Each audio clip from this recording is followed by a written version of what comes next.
So, Deangelo, you have left the city of London, probably a couple of weeks back, or at least a week ago, to head down to the seaside resort of Brighton, to spend some time away from the smoking, stinking city in summer. And for the first part of your time in Brighton, the weather was pleasant. You could stroll up and down the promenade, take in the sea breeze, visit the amusements, wander on the depressingly non-sandy beach, and generally enjoy your time. However, the last few days the weather has been getting gradually worse. Summer thunderstorms are no longer confined to sort of the mid-afternoon. You've been getting rain in the morning, rain at lunchtime, rain in the afternoon. And today you awoke to find the rain drumming at your windows. And peering out through the curtains, you can just see these roiling black storm clouds over the town, blown in off the sea, and just water pouring down from the heavens.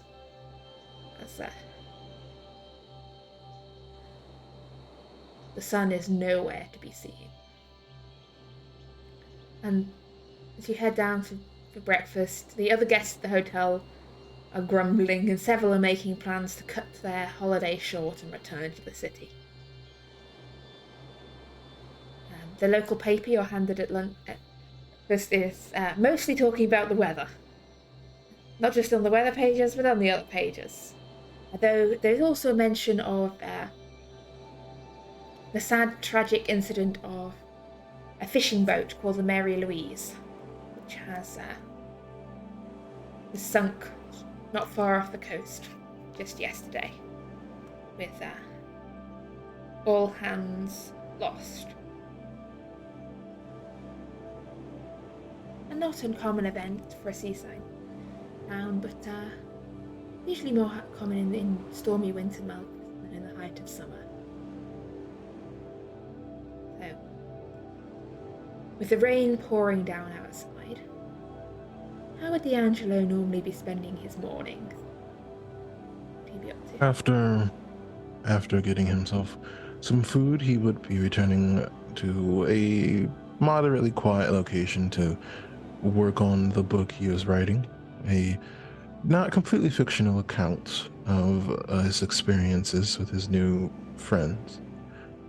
He is careful not to include any real details lest the events start up again, but he's doing a kind of a retelling, an exaggerated retelling of magic and mystery. Okay. Well, as you're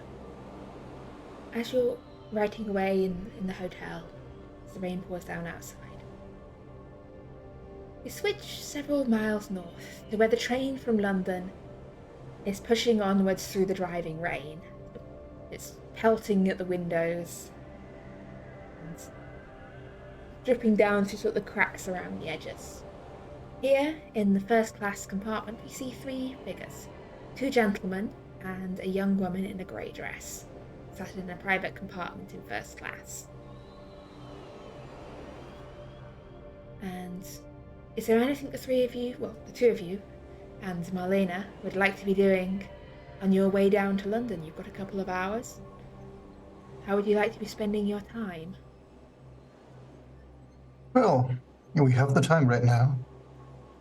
And we don't know what we're gonna encounter at the sanitarium. As you said, Mr. Carter, the guard has been a bit odd. Might be dangerous. Very true. And there's this handy spell that you, Miss Dietrich, you, Miss Kirsch, know. That could help with that. You saw how that went with Miss Carter. I did. I'm not sure attempting to repeat such an event inside a train would be wise. Oh. It might draw too much attention to ourselves. I wouldn't attempt to cast it here, but the knowledge of being able to do so once an opportunity arises later on, because obviously we do not have the materials here. No, I was also going to ask you if you're carrying any balls of fresh blood about your person. Not on my person. I forgot that in my other suitcase. But, perhaps the theory, so we'd be better prepared. I suppose I'm going to say make me a roll here. Let's see how persuasive Thomas is.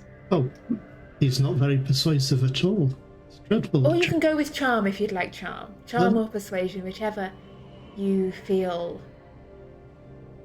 you're best suited to or is best suited to this scenario. Not a sociable character. What? You mean the Undertaker whose hobbies are taxidermy and hanging around with a morgue attendant is not a sociable man? That's a fail from him, so... Yeah, he's not very good at talking to people. I think I was perhaps foolish to attempt to teach Miss Carter. I think for now it is wiser that such things are Fair enough. left unknown. We had the time, but as you say, it is a dangerous thing. It's not something to be taken casually. Yes, the strength of Absolutely one's today. person is counteracted by the danger to one's mind and to one's surroundings in the casting. Perhaps at a later date, Yes, perhaps. should we survive. Yes. Blood That'd be magic fine. is a dangerous tool. And all this is, of course, being translated. Sure. Yes. So perhaps you can blame your lack of persuasion on Johann's lack of... Lack of translative capacity. Unless Maybe he not. wishes to do a charm roll instead, because he'd be translating. I mean, there's a I possibility. don't know, Johann, do you want to try and, zhuzh up Thomas's obviously. argument? I would, consider that maybe it's not smart to actually do the spell in the train, but we should probably consider once we're in the hotel room where we can hide any consequences a bit better. Alright, I'll let you It's make unlikely me to a work. charm or a persuade, depending on which approach. That you would be a hard success then. You see a kind of look flitter across her face. It's kind of hard to read exactly what it is. It's sort of a mix of feelings, and then she goes, Come on, for me. well, I suppose. I can talk you through the theory, and then once we're somewhere where we will not be disturbed, and where we have access to, I guess, cleaning, we can attempt again. The Okay. actual basics of this, and she begins to explain the ritual over the course of the next couple of hours, of walking you through the basics of what is in itself a fairly simple process of focusing one's mind, of sigils painted in blood, fresh blood, fresher the better. And as she's sort of reaching the end of this explanation, you pull into Brighton, and it's still raining, the rain just pouring down over the station. People Really hurrying not about liking this weather here. under umbrellas, and just hurrying from the train to cabs as quick as they can, if they've got the money for it. Looks like the weather's gotten much worse than the last time we were here. Yeah.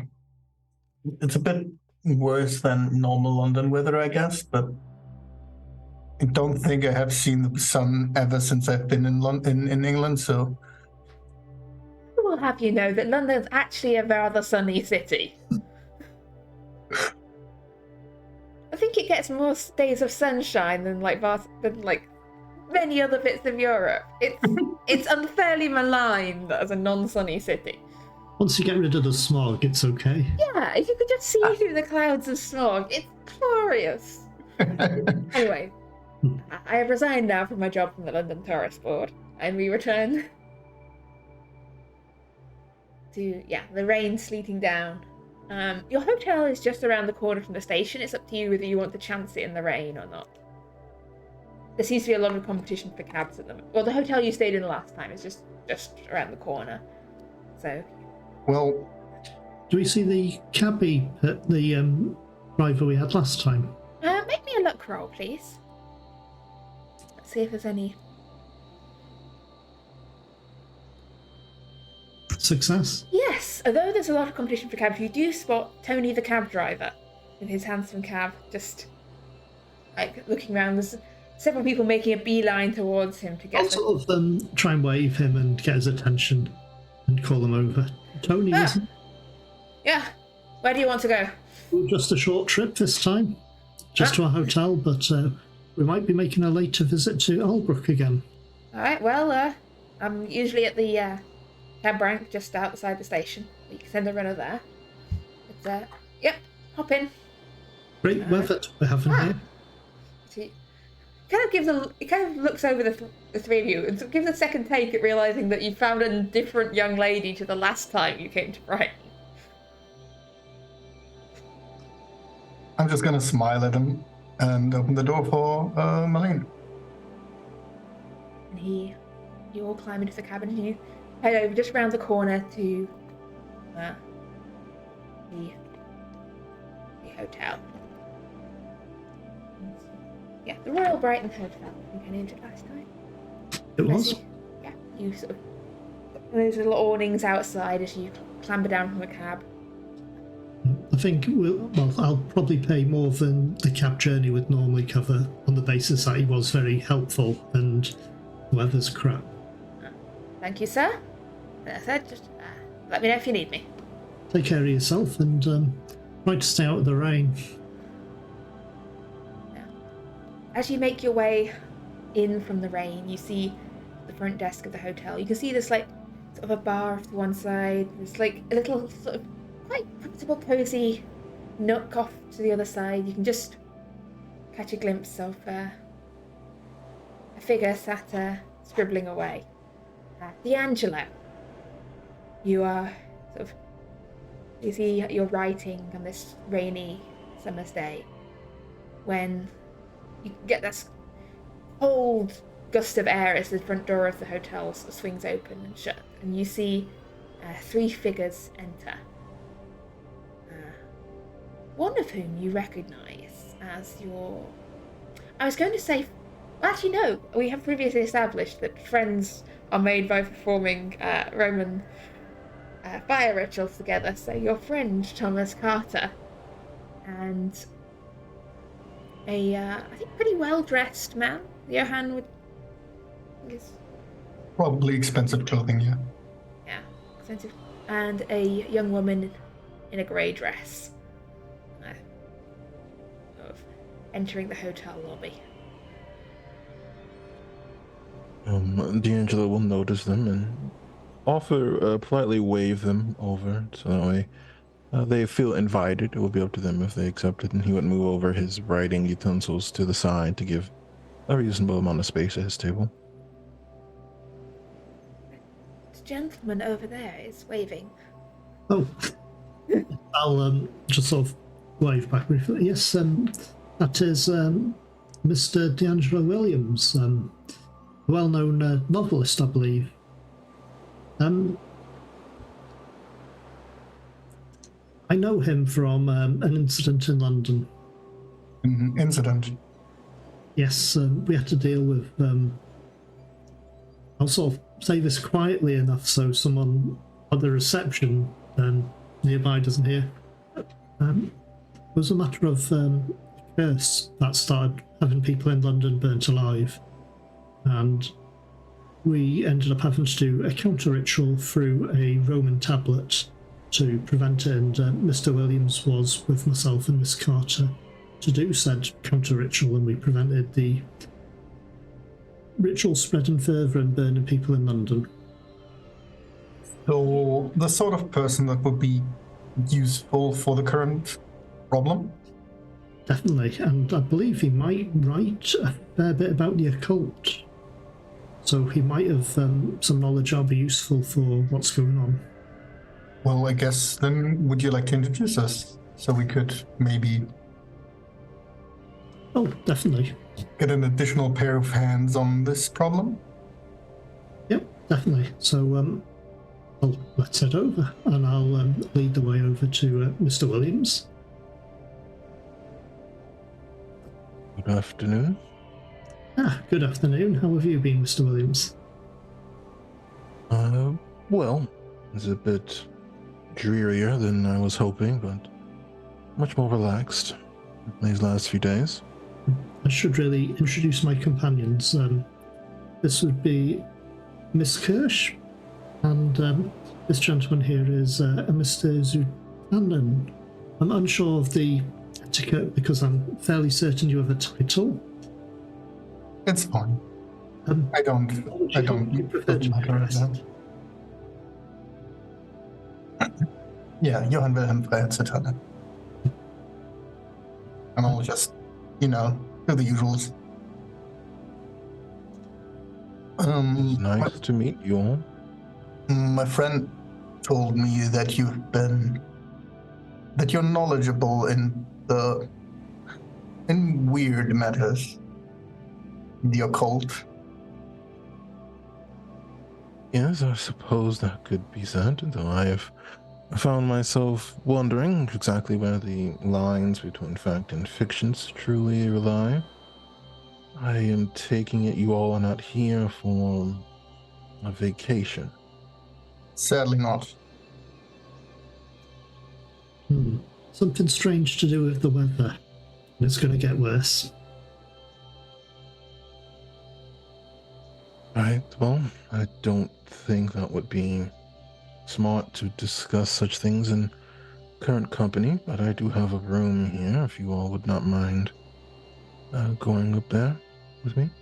It's probably best that we do go somewhere private to talk about it, and we could provide you an update on what's happened and what's going on. Right. Deangelo will lead them back to his room, which isn't exactly a fancy room, but it's cozy. It has a small table with a few chairs and things like that. And he will offer everyone a seat. Is there anything you all would like? Water or any such thing? No, I'm okay. Thank you very much for the offer, though.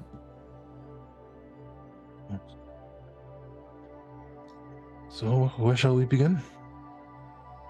Well, the whole situation began with for me at least, with a loss of one of our staff at the embassy in London. He's been here in Brighton and visiting the Albrooke Asylum. A sanatorium, I'm sorry. There are differences, I'm told.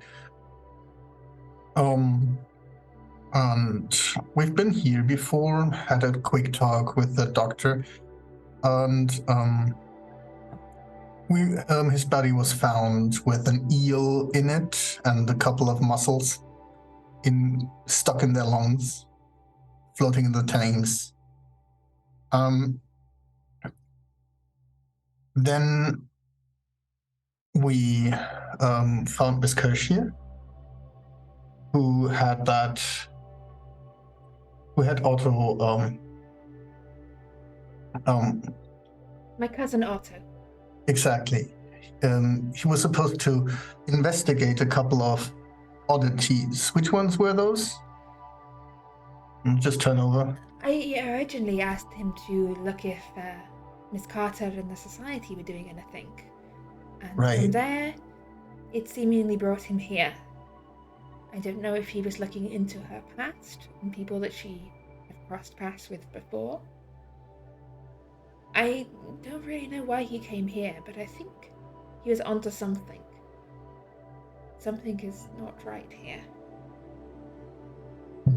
There was a matter some time ago regards people drowning on dry land with sea fish, or, well, I think possibly river fish, found in their lungs. And it was somehow tied with the Belfonts. I believe the cult they were involved with tends to relate to some strange ocean deity of some fashion. And It's confusing. It's a mess. I don't know a great deal about what's going on. No, but I think we need to visit this asylum, this sanatorium. It goes by many names.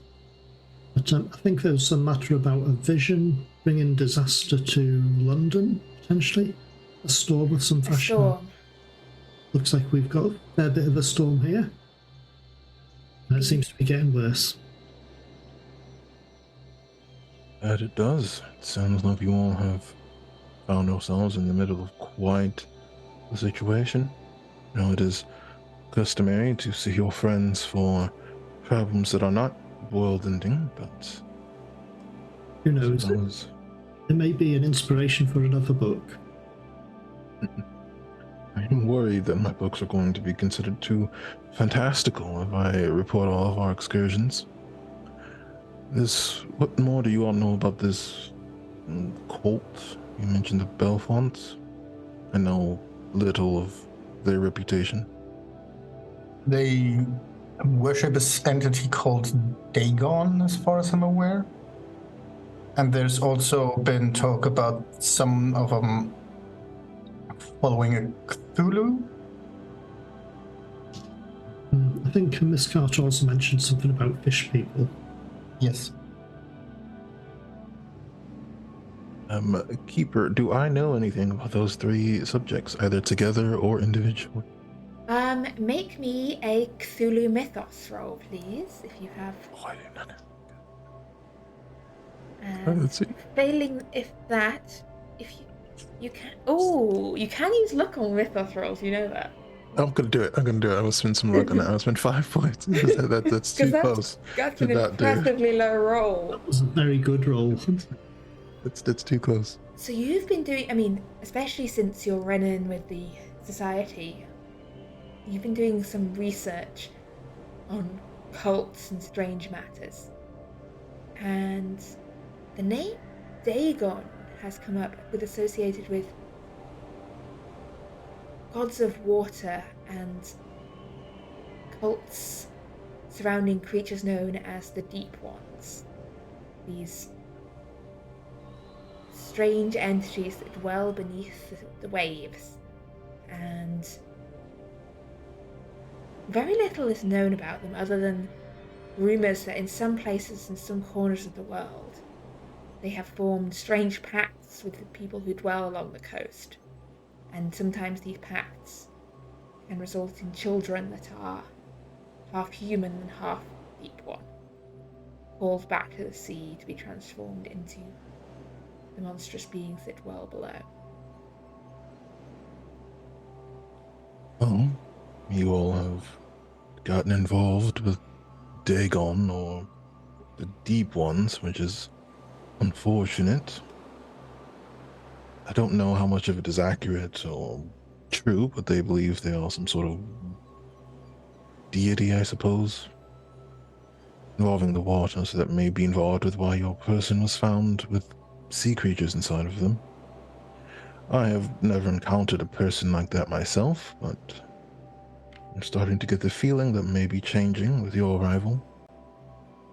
Well, we intend to go and visit the two people that are connected to that in that sanatorium.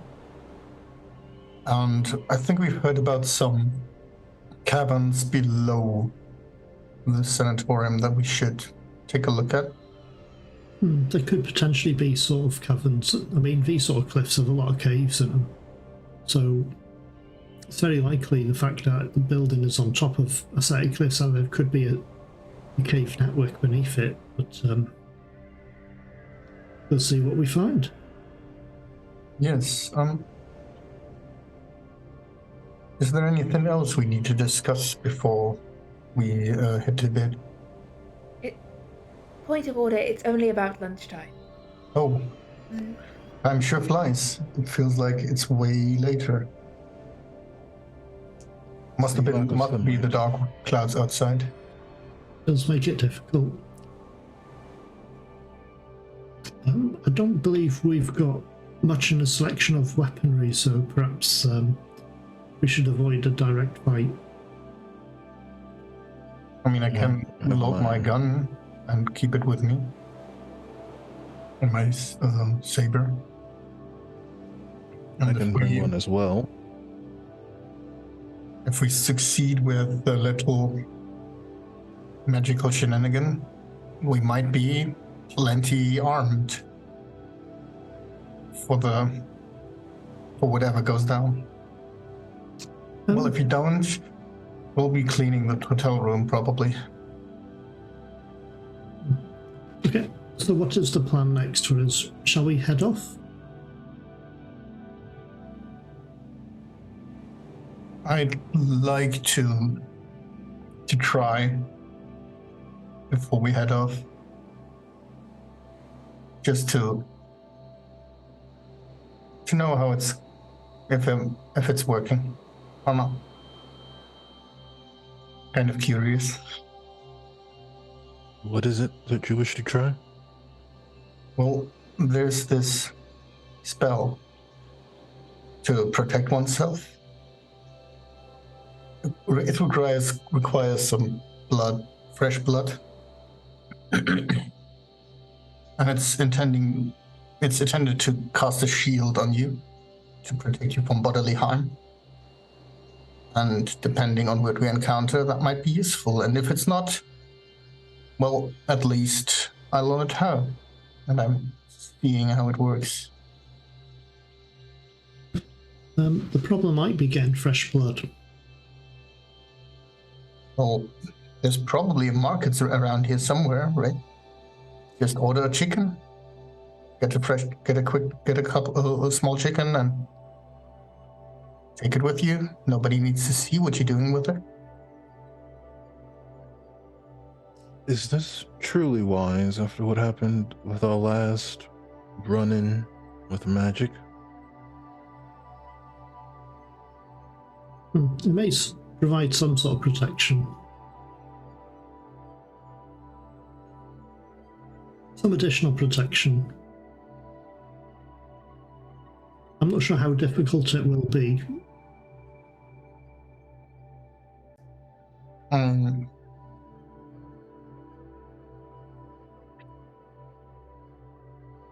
If it's too dangerous or if it's problematic, I will just never do it again.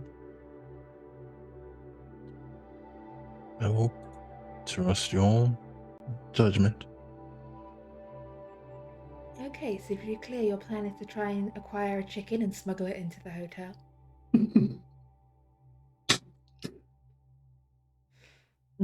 This is going to raise some strange questions. True, that's going to raise some strange questions.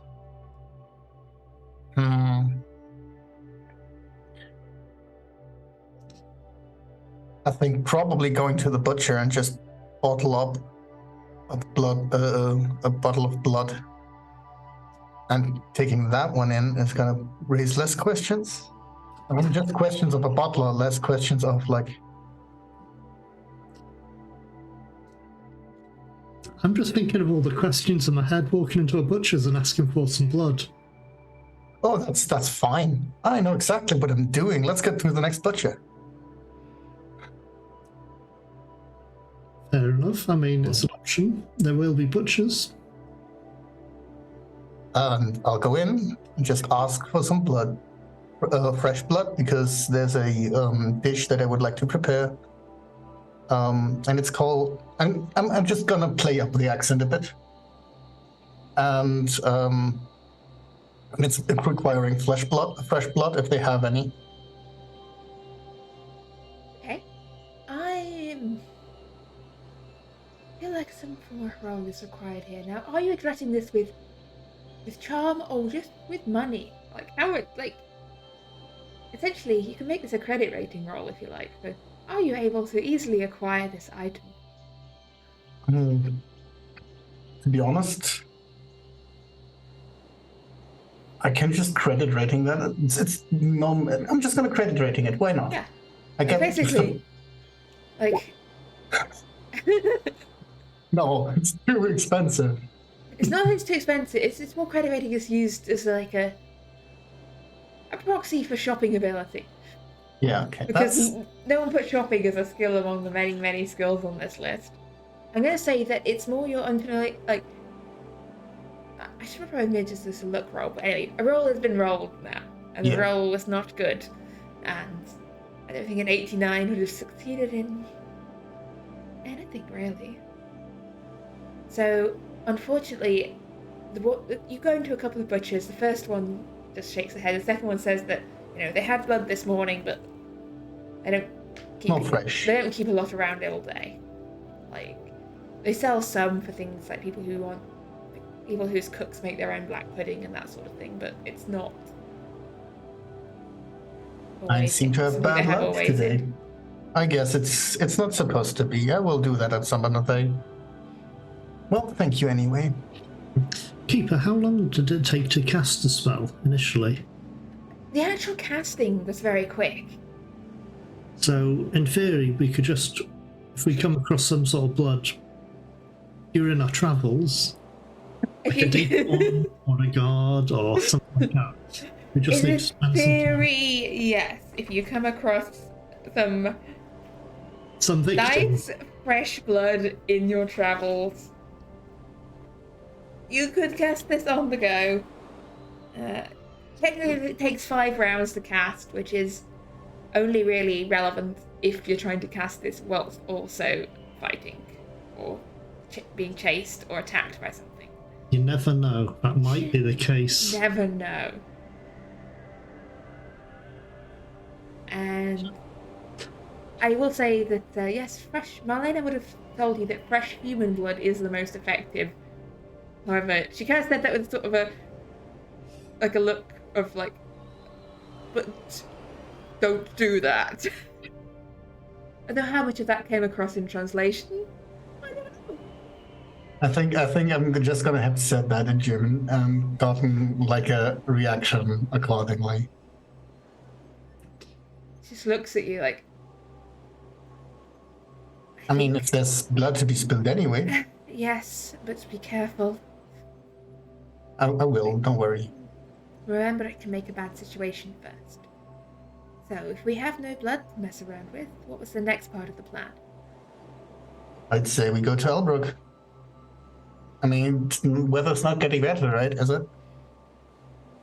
Not really, no. Yes, let's head up that way. We've spent a little bit of time taking up this option, but as it is, luck's not our way at the moment.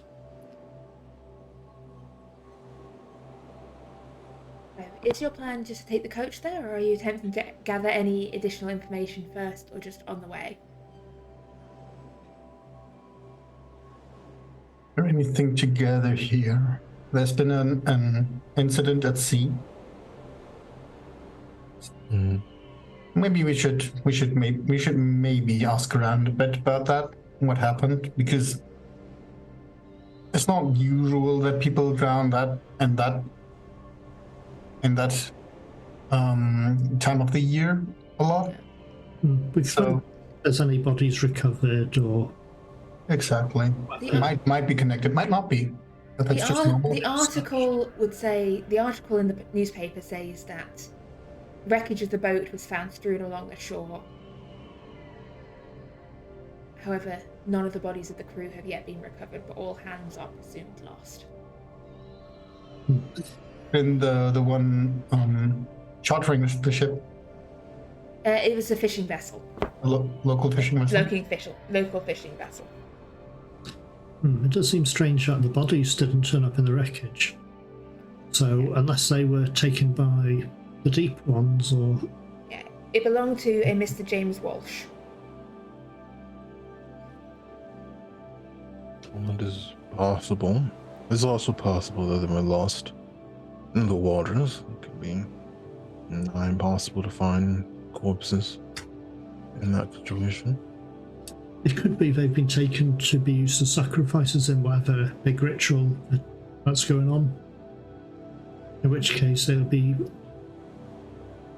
prudent that we act as quickly as we can. We never know, we might be able to save them if they're still alive. Well, I guess the first step is Albrooke. think, yeah. We could go and ask. If we don't find anything there, we could ask after that fisherman.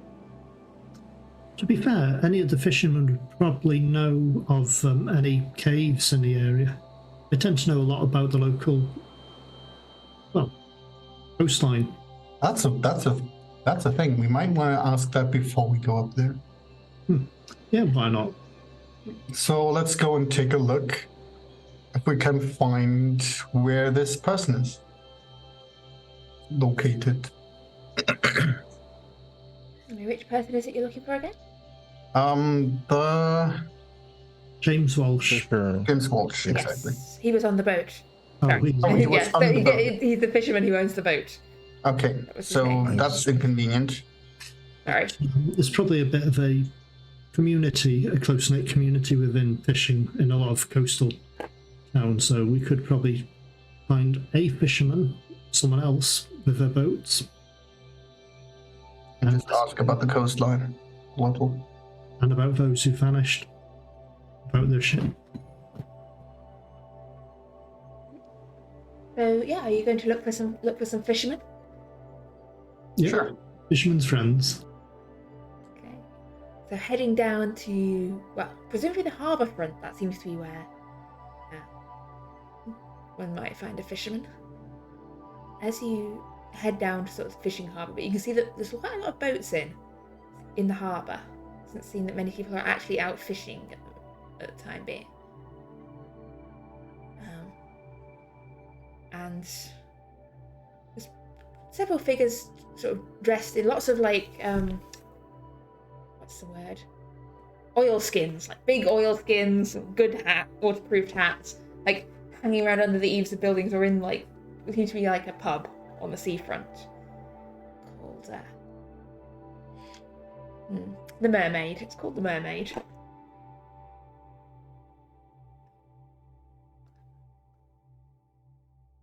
Well, since let's enter the pub then, right? It's probably the better plan.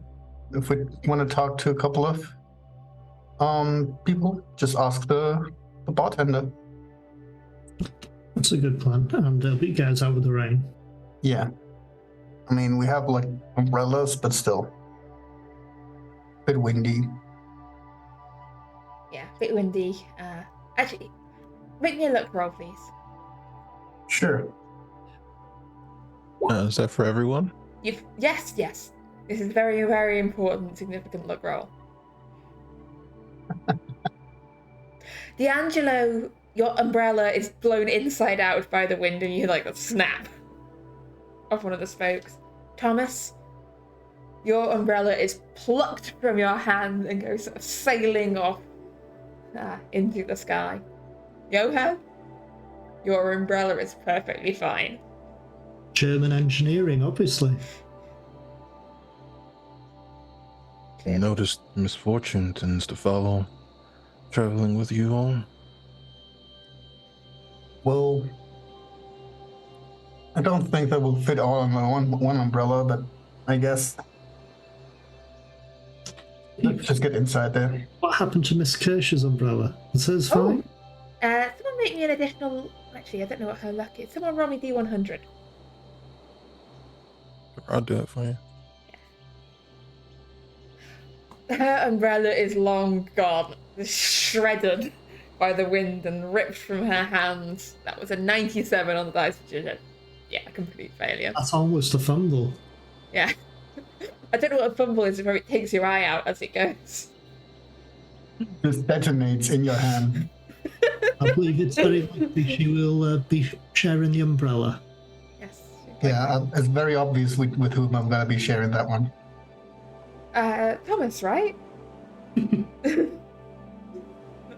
Okay, so you're sharing your umbrella with Marlena as you make your way sort of into the Mermaid, the pub called the Mermaid, on the harbour front. Yeah, and then let's go to the bar, order a couple of drinks, and ask You the get a lot of bartender. looks as you enter from the people and kind of hear a kind of... And you are by far the best dressed people in here.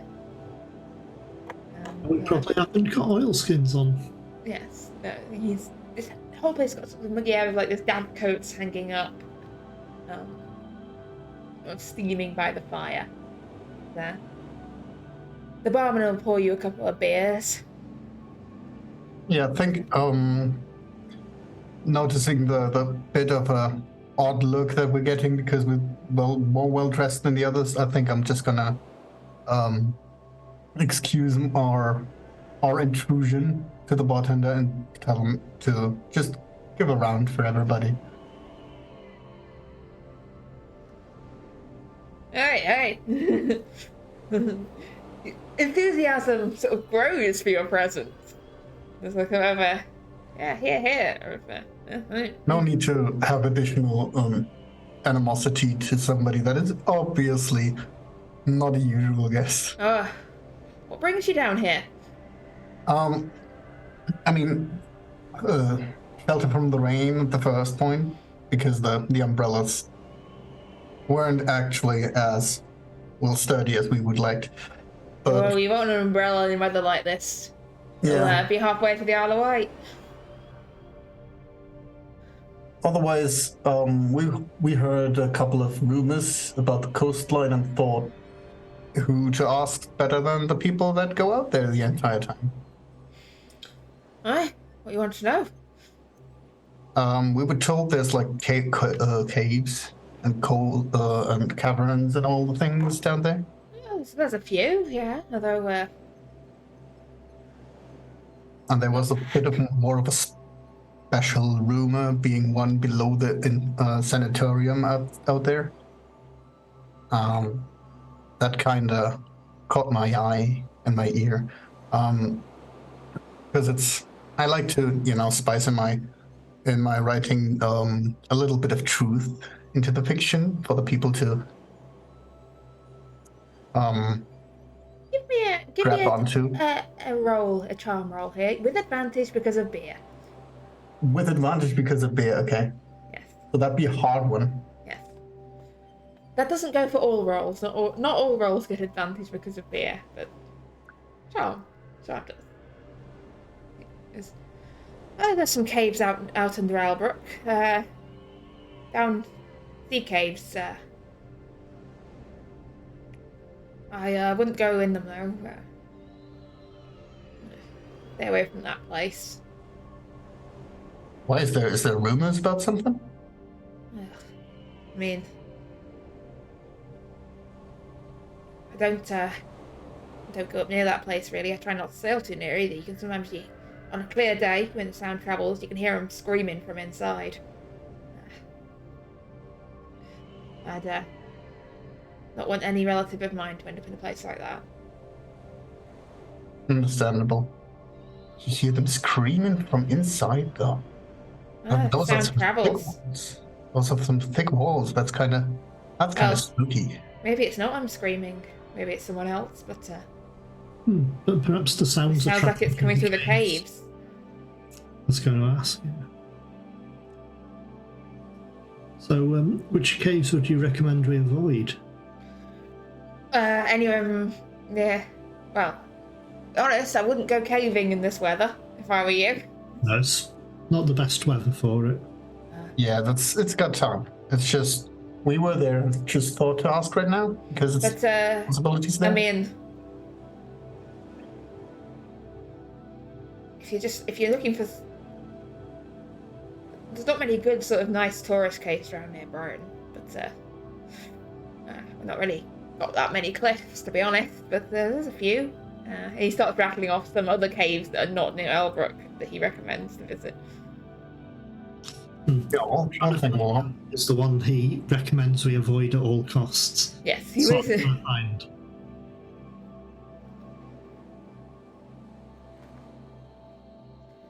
Well, Alright, anything else I can help you with? I think I'll leave him another set for another round for later. And Was there be fine. Do you have anything more? any more information about the Mary Louise? About the fishing that went down? Sad loss. It's not often you hear about fishing vessels going down in the summer. I told James it was too bad to take it out, but yeah, been hard times for the Walsh family recently, and I suppose he thought he'd take the risk. The weather has been getting worse. Yeah, I've only put out 2 days this week. It's a shame after the storm. There's usually good fishing because it churns everything up and the fish come up, but I've not wanted to risk it. They come up out of nowhere at the moment. It'll be a clear sky and then storm blows in. Hopefully the Very unnatural. just blow over. But yeah. See, he takes us all in the end. It does. Well, thank you very much for your time and the information on where to avoid. Mm-hmm.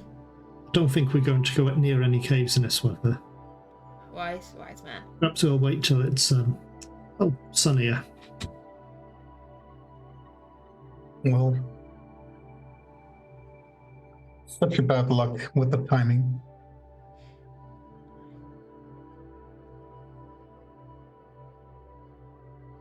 Well, maybe we can get a cab down here to get us up to the hotel again. I really don't want to walk in that weather. There's That not would be actually many preferred. cabs to be found down in this part of town. They're not really hanging around the fishing port. And I don't Waiting for think they Claire to have like a come. telephone or something in the... Unlikely. No, the mermaid does not have a telephone. Is there anywhere to buy oilskins in this part of this?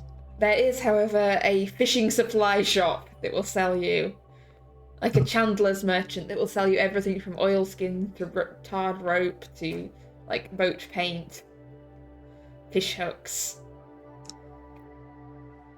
all manner of things. What size? Oilskins probably oil.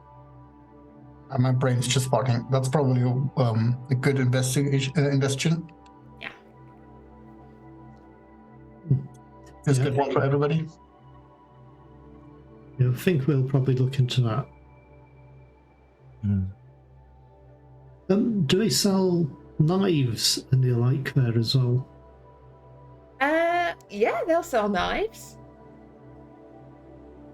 Sort of big, sort of sturdy ones for hacking at rope if anything goes wrong. There's also like knives for skinning fish, gutting fish, doing whatever you want to do with fish. I'm just considering the option if there's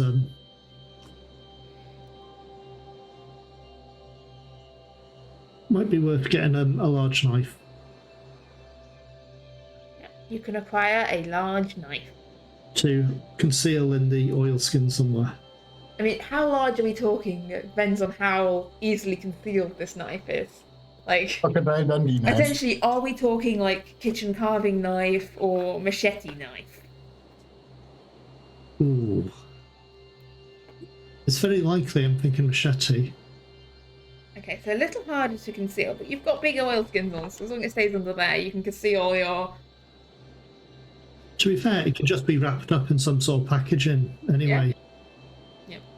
Just from the shop, not actually going to be walking around waving it as such. So does anyone else want to Wow. acquire any items from the chandler? Well, Do they have other umbrellas? They do actually sell umbrellas, yes. I will purchase any one of those. It might be worth getting some sort of lanterns if we fancy going into the caves. if we fancy going to caves, we might need the rope.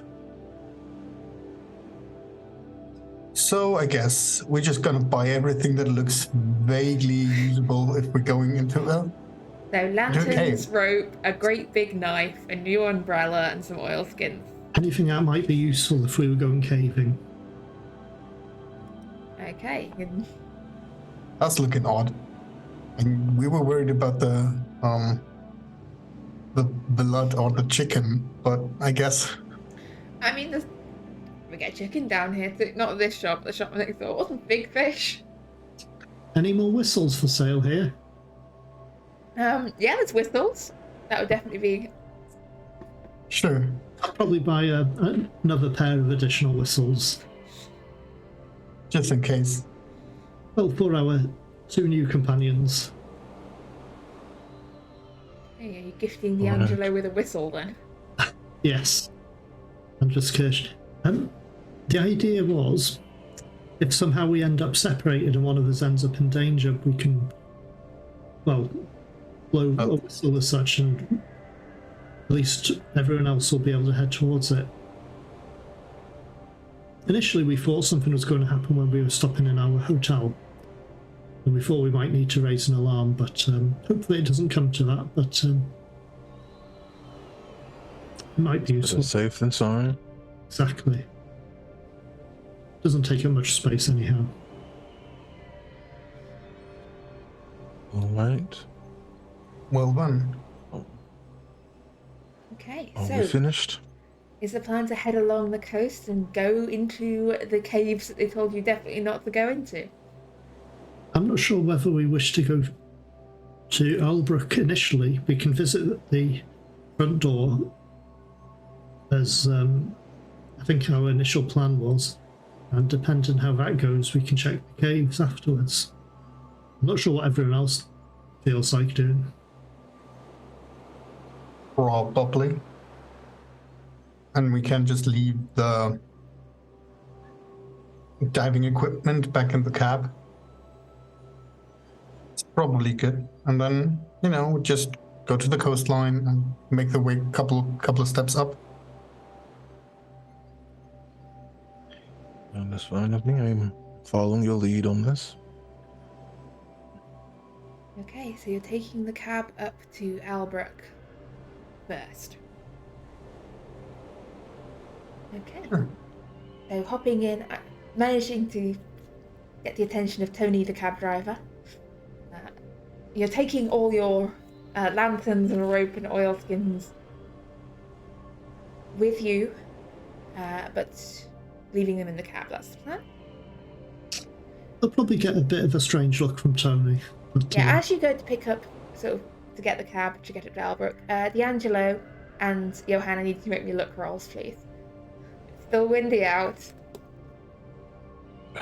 Sure. Bad rolling look. Johan, your umbrella roll. is still fine. I don't want to roll in this. Made from solid steel. I don't want to roll anymore. Deangelo, your umbrella, your new umbrella that you just purchased. The wind gusts, it takes it inside out and it goes sort of straight back in your face, and you hear the as one of the barbs just cuts across your face. You're going to take 1 point of damage from a broken umbrella. For the benefit of those who can't see the roll 20, that was a fumble on the look roll of do you lose another umbrella. So, yeah. I find my This one was misfortune just cut grows and when I blood. hang out with you, Mr. Carter. Can I try to patch that up just with first aid? Yeah, give me a first aid roll as you're there, as you Just climb into the if we cab. can. I'm just talking through it. You never know. Yeah, it depends. Deangelo, are you allowing Thomas to apply first aid? Just to see how bad it is. Sure. I mean, we can't have 2 fumbles in a row. We can always have 2 fumbles in a row. The statistically likelihood is Extreme success somehow. just I mean- disinfectant on it. It's fine. Yeah, this is a small superficial wound. It just needs a bit of, disinfectant. It'll be fine. It's no. Does that actually give 1 hit point back as well? It does actually, yes. So If he's you're an taken no extreme damage. success. Yes, you've been patched up after your minor umbrella-related incident. I've been very lucky with first aid rolls in this one. Yeah. So as you climb into the cab, Tony gives a nod and you head on up the hill out of town towards Albrooke Sanitorium. And I think this is a good point to go on a quick 10-minute break. And we'll see you, hopefully see you back here in 10 minutes' time.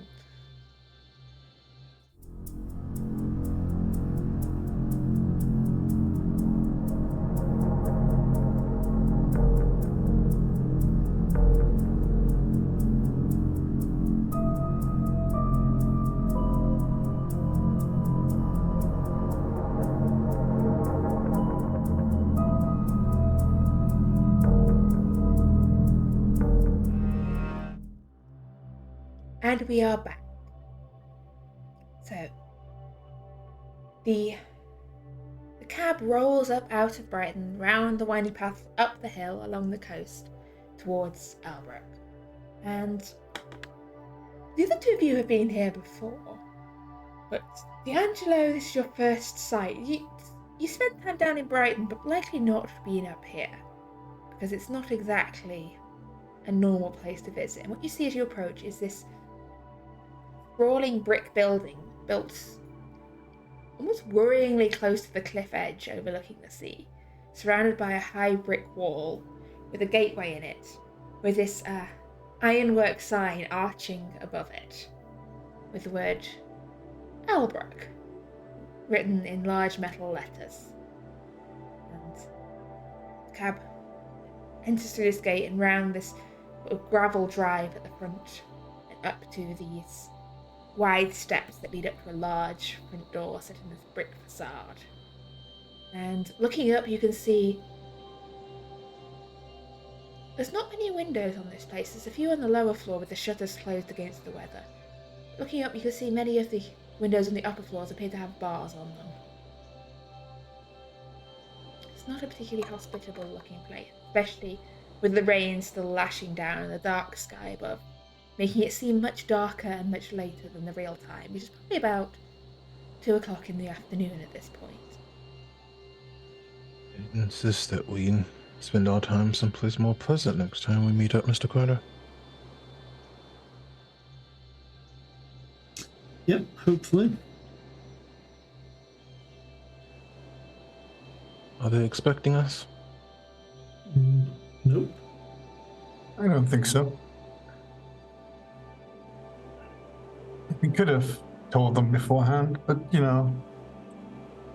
it's fine. I'll just exit the cab and move towards the gate.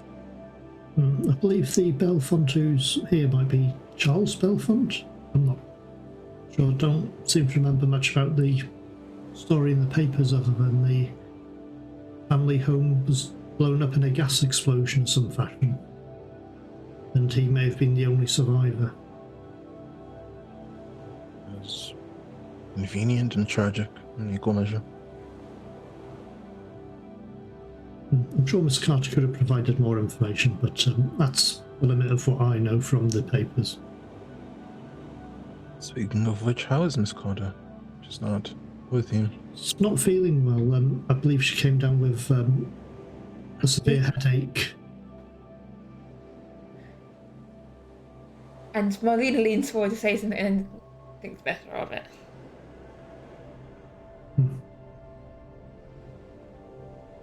Right, well, send her my best. So, who's taking the lead at the front doors here? Boom, boom, boom. And the sound echoes through.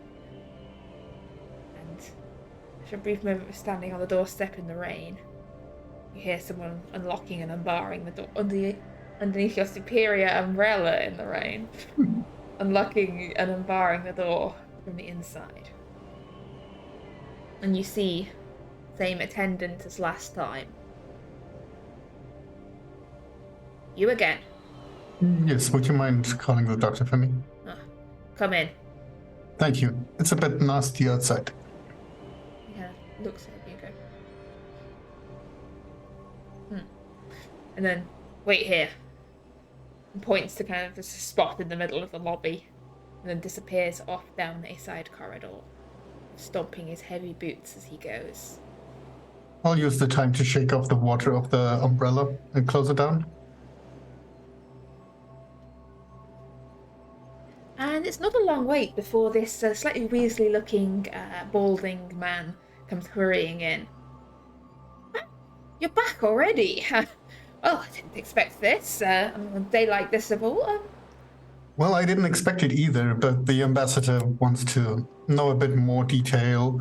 Unfortunately, the person that we were looking for was found drowned in the Thames. Oh, And horrible, so horrible. I'm supposed to find out what he talked about, who he engaged with, and I would like to if it's possible, to talk with the inmates that he was engaging with. If it. Yes. I see. Miss Carter's not with you. I see. Oh no, she's been feeling under the weather lately, I think. What a pity. I don't think we've met before. And he holds out his hand to Deangelo. Dr. Croft. I run the place. Nice to meet you. I am Deangelo, a writer. Oh. Splendid. And you? Marlena. Kesh.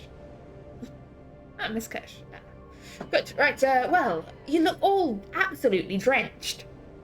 So, well, most of you look absolutely drenched. Look, before we... I'll get some of the attendants to make sure that the guests in question are ready. And in the meantime, come, let's get some warm tea in you, and you can warm up by the fire. And not have you dripping water through all the corridors. This way, this way. I'm afraid our visitor's room hasn't had much use lately, but we've still got tea, and we've still got a teapot. Do you not get many visitors up here? Oh, no, it's a bit of a trek, and especially in weather like this. But you would have thought your patients, their families would choose to visit them. The tragic cases, many of the families would rather forget about them. Also, we have a lot here that have been sent after various crimes, and their families don't really want to keep in contact anymore. It's quite tragic, really. That is a shame. But, here, sit down. I'll be back in a moment.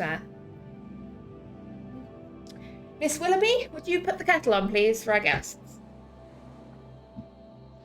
And he leaves you for a moment in this quite plainly appointed room. There's some chairs, there's a small table. There's a window with the shutters currently closed. You can hear the rain lashing against the window outside. You can hear murmured voices coming from a couple of rooms away as he's gone to prepare the tea. Yeah? Can I try and eavesdrop? See if I can pick up any of the conversation? Yeah, it will be quite hard with the sound of the rain outside, but give me a... It's okay, I mean... a listen check. That's the time. You never know. That's a fail. No, you can't hear what they're saying. And Dr. Croft returns with a youngish woman in a nurse's uniform with a tray. He goes, sugars? Milk? I don't need any, thank you. I'm good, I'll have it as it is. There you go. Mr. Williams, was it? How do you take your tea? None for me, thank you. None for me, thank you. No sugar, no milk? Or no, thank you. He poured you a cup of tea, assuming that you meant no sugar and no milk, not no tea. Yeah, I think Thomas is not very trusting of the people here, so he's going to warm his hands on the cup rather than drink any of it. Okay. But he'll act as politely as he can.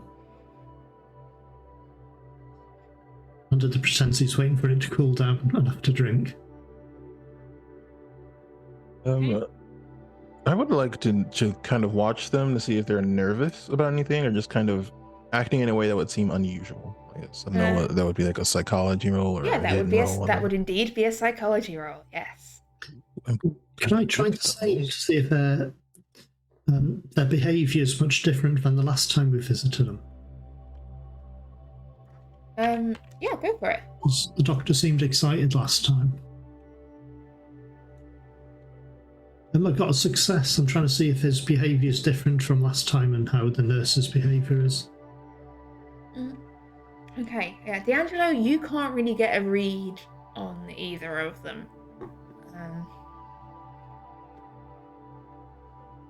Thomas, you notice there's a nervous excitement about the doctor. Similar He to sort of And you notice as he's sort of watching you intently, his eyes sort of flicking back and forth between you and between the door. He seems like he's almost waiting for something. There's something expectant about his manner.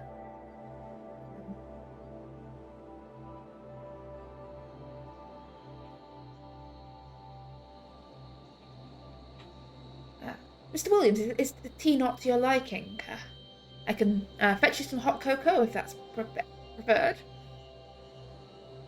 No, thank you. I appreciate your kindness. I think but we've got coffee as well. No, thank you.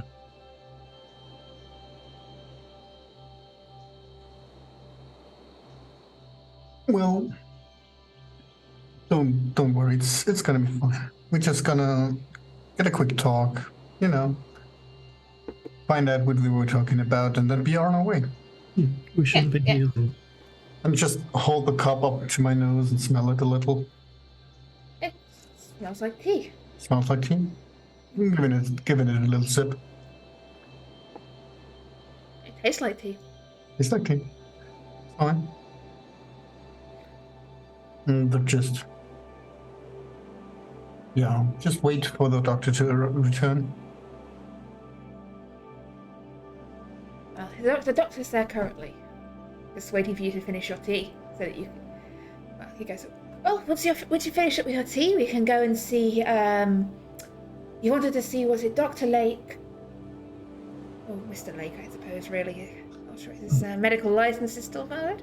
But Dr. Lake and Mr. Belfont, is that correct?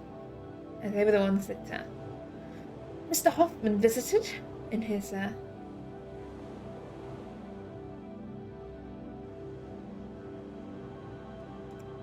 Oh, I'm sorry, I wasn't paying attention. What did you say? I was saying, once you're all done with your tea, we'll go visit the guests. Oh, don't worry. We don't need to finish that. We'll be in and out quite quickly. Not just stand up and... Keeper, can I tell if there's anything strange about the tea? Because I've got chemistry. I've got biology, but I think chemistry, I'm going to see... I mean, chemistry would be more if you're testing it using your chemistry knowledge. I think this... This would have been more like perhaps a medicine roll, more likely, and it's okay. I guess I could have to make it, if I did a spot hidden, because unfortunately, smell is not one of the sensors that has an explicit test. But you could make it a spot hidden roll if you want. It will be hard because you're not actually spotting with your eyes. You're spotting with your nose. That goes for you as well, Johan. I think you were trying to like... It's a fail. Yeah. I'm just going to see if there's any residue in the cup at the base. Seeing I've had that. So actually, yeah, Thomas, it just seems like tea. Johan, smelling it, tasting it, did initially taste like tea, but there actually is a bit of an aftertaste to it.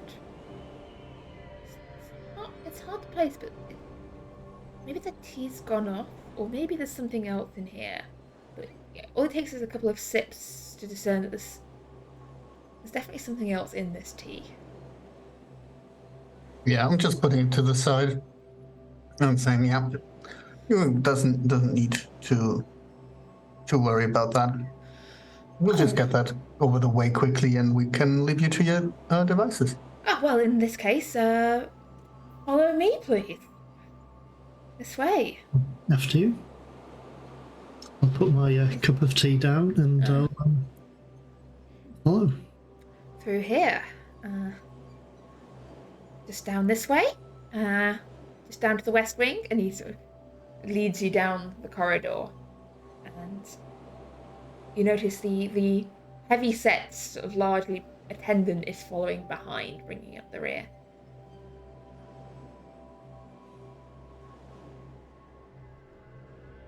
And as you make your way down there, Marlena leans into Johan and goes, in German, what's going on here? There was something in the tea. I'm not sure how we should be reacting now. I didn't drink it because none of you were drinking it. Yeah, there was something off about it. I don't really like tea. Well, usually politeness requires you to drink a whole lot of stuff. And it's not as bitter as the coffee in Istanbul was. I'll just, put my hand in my jacket a bit. And have it on the cold. Just in case. Because I'm feeling worried. Yeah, I'll probably put my hand in my pockets as I'm going along because I've got a set of knuckle dusters. Here we are at Mr. Belfont's room. Thanks a lot. Reaches for his keys and unlocks and swings open what appears to be essentially, more of a cell than a room. It's a pad. The walls have been padded. The floor too. And you can see towards the back of the room a single figure sort of sat on the floor.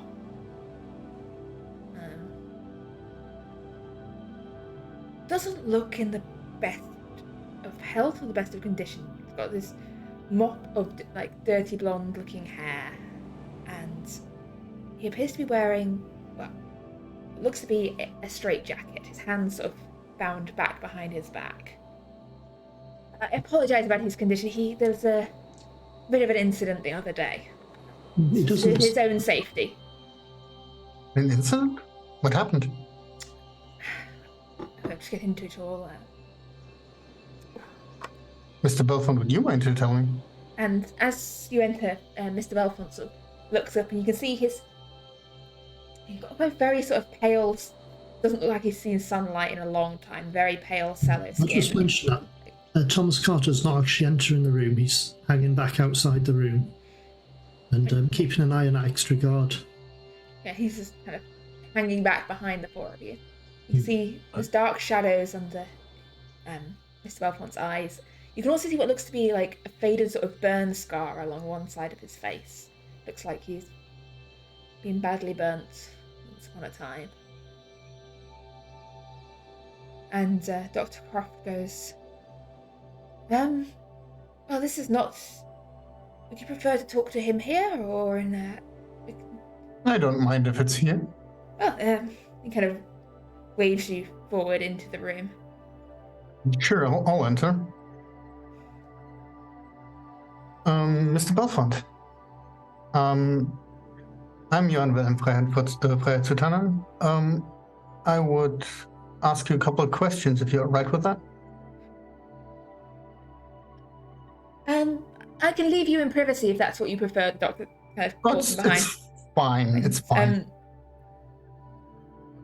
So Deangelo and Tom, are you still? You can't really you're hovering back in the corridor. So this is. Deangelo's going to stand in the doorway, so that way, if someone wanted to close the door on him or Jan, they have to close it on him, or at least push him out of the way. Okay, so you're standing in the doorway. Johan's inside the room. So Thomas, you can't really see what's going on here because Deangelo's in the way.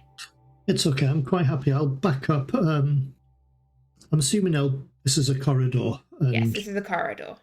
So I'll probably back up so I've got my back against the wall opposite the doorway. Okay. So I can't get attacked in the back, basically. So I'm just waiting for Johan to ask the questions and get the information. I'm just staying out here to make sure we've got options should someone try and shut the door or someone attack us. Okay, and I think Molina would probably be inside the room with you. She could have been staying by Johan's side. So as Johan's inside the room asking questions, several things happen at once. First of all, these things happen at once. Deangelo, the doctor attempts to shove you bodily into the room. And this is a maneuver. He's trying to shove at you, trying to push you into the room. So I need you to roll me essentially this is a fighting back against the doctor's roll. At the same time, Thomas, the heavy-set attendant Heads towards me. So he's the one I'm keeping an eye out. swings his fist around towards you. Why would he be out close? Because I'm keeping an eye on him as well. This is all. You're all in a corridor. You're all close. Okay. This is a very small corridor. You are all in close proximity to each other. Like, he's been right behind you this whole time. Like, Deangelo's in the doorway. You're back across the corridor. So you, like, it's only a corridor width away from Deangelo. And Fair enough. yeah. Because they've been, yeah. It's all very, very close quarters, and he's swinging his fist around to hit you. What are you doing? Depends on how much time I've got. You've got this split second he's swinging his fist around. Dodging, fighting back. Dodging or fighting back. Oh, it'll be fighting back, definitely. I'm much better at fighting than dodging. Okay. I'll fight back with a set of knuckle dusters, or if I've got time to, I'll draw my knife from my, like a leg sheath. Yeah, well, Actually, I probably wouldn't have time for that, but knuckle dusters Wouldn't is have fine. my hand. You said you had them. You said you had them. I had things ready, so... In which case, can I have either a dodge or a fighting brawl from Deangelo, and things like a fighting brawl from Thomas? Things are kicking off. Ooh, that's a fail from me, but 19 luck. it is, but it's only a punch. So yeah, Deangelo, you are pushed forwards bodily into the cell, sort of landing on your knees on the padded ground. And Thomas, you feel the impact of this fist against your face. Okay.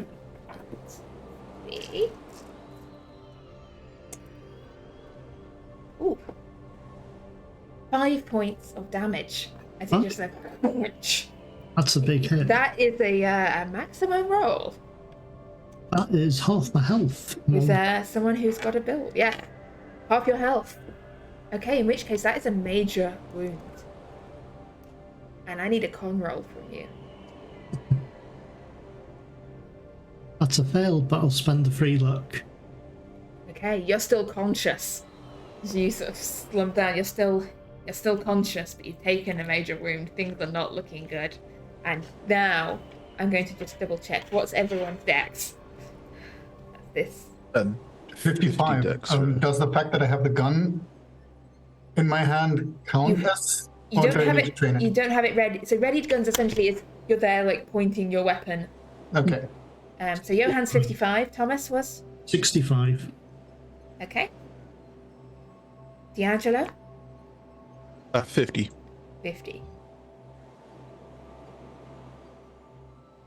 Okay, so Thomas, you've been punched heavily in the face by this guard. What are you doing now? Well, I'm going to hit him, and I'm going to hit him. Well, with the knife, I would have had time now to. Yeah, you've got time to go grab your knife, yeah? And it's basically a large knife, probably about. Well, it's an unusual knife. It's a carving knife, but it's actually 2 blades that are side by side, set in a single handle. It's an old gang type weapon. I think from the point of view, this would count as a medium knife. It would. Yes. Unfortunately, the idea is when you injure someone with it, the 2 cuts are so close together you can't stitch the wound easily. So That's just horrible. it's an unpleasant weapon. But yeah, he's going to intend to gut said attendant with it. Alright, give me a fighting brawl roll. He is fighting back. He is tough. He is big.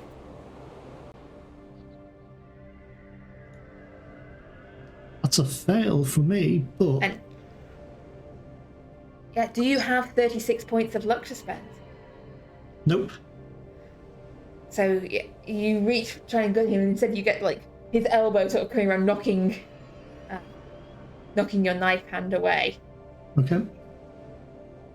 and you will take damage as he rolled a hard success on his fighting roll to fight back against you. That's another 3 points of damage. Johann, you're in this So Deangelo's just been shoved through the door. You can hear there seems to be some kind of fist fight going outside in the corridor. That means that the doctor is right in the door right now. Yeah, he's standing right in the doorway currently. I'm pulling my gun and I'm shooting him in the face. You have a bonus die for close range. There It's we go. all going on at close range. Hard success. Right.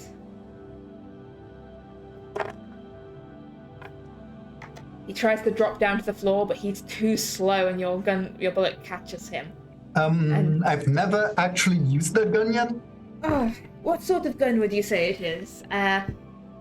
It's a Colt, normal pistol, age appropriate.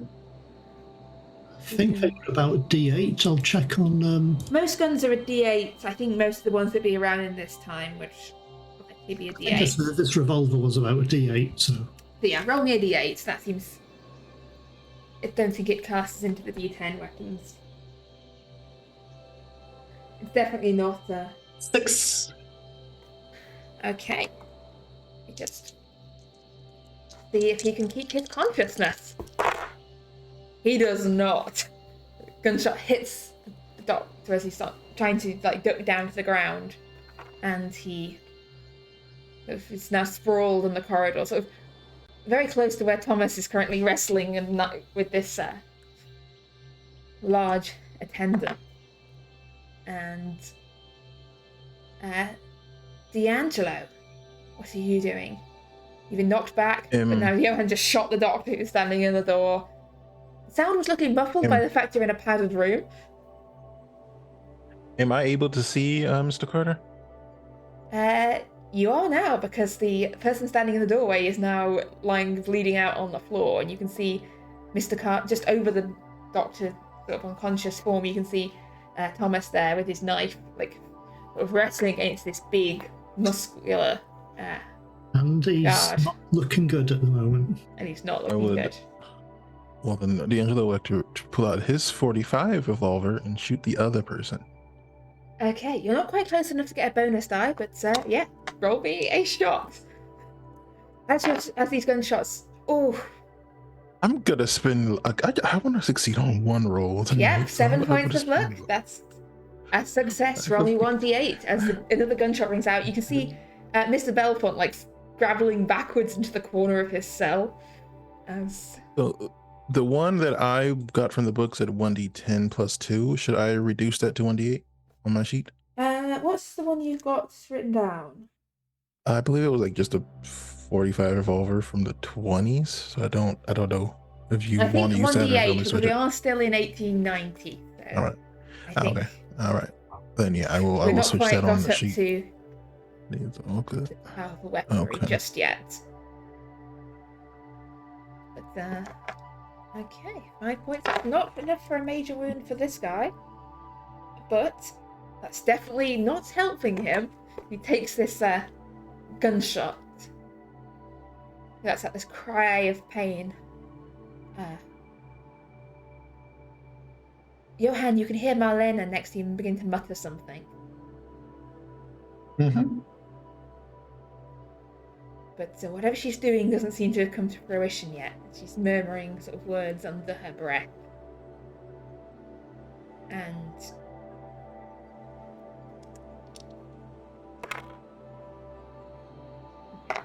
whatever she's trying doesn't seem to come to fruition yet. But we're back round to Thomas at the top of the round. I think my best option at this point is to try and back away to put some distance between myself and the gentleman I'm fighting, because I'm very close to dying. Yes, okay.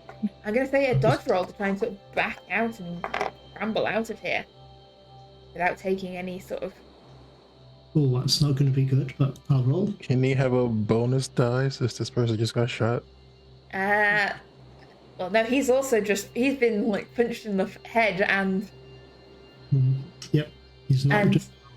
he sort of grabs hold of your leg and pulls you back and swings down for another punch. You can try and fight back against this or dodge from this. Oh, I think I'll be fight back, yeah. normal success, but I could make out a hard No, a success. normal success is fine because he just rolled 100 on the dice. Ooh. So he slams his fist into the floor of the corridor. You hear the as he breaks a couple of his knuckles against the tile floor. Right. And Will I actually inflict any damage with that? Enough. yeah, roll me your fighting brawl damage on top of his punching the floor and fumbling it. If it's with the knife, it's a d4 plus 2, I think. Yeah, go for it. I'm not sure how to do the damage, so I'll just do it. 1d4 plus 2.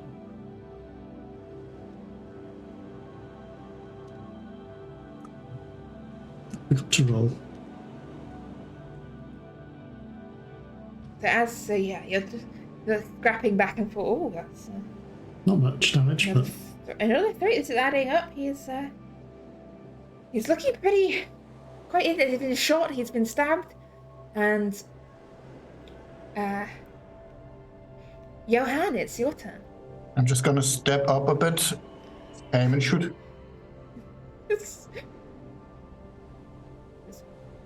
That is fail, though. Yeah, that is a failure. 63. That's 13 points of luck.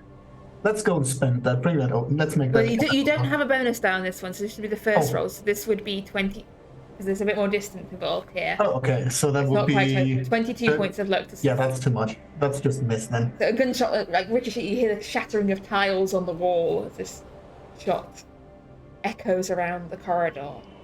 And Deangelo, it's your turn. I'm gonna shoot the person, so. Hey, what do all this? That I is can't have nothing. is in a this game. failure. That would be 23 points of luck to succeed. I don't think you can Chaos and recover luck. But no, I can't. It's too much. It's too much. I miss. Recovers from time to time. When I remember. It's too much. It's too much. So yeah, another gunshot echoing around the small space of the corridor. You sort of Can I try to intimidate him with the gunshot? Try yeah. to turn a failure to a success, I guess. I mean, give me an intimidation roll, yeah. Let's see if you can. Where? I can't have anything. He sort of, No, it doesn't. no, he doesn't. He seems too busy fighting Thomas to kind of, with all those gunshots echoing around, to kind of notice who's shooting him. Need a power roll from him now, and then Thomas, you see this best because you're close up, but Deangelo and Johan, you both see this, and he lets out this gurgling cry, and you see just the blood sort of pool in the corners of his eyes. He gives a little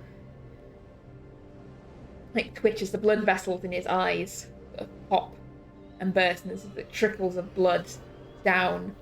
I need a sanity roll from all of the three of you. As Johan, you Oh boy. and Deangelo, you hear as Marlena sort of finishes her muttering behind you. She sort of sways for a moment, sort of dazed momentarily, and lets out this, and then just lets out this little giggle.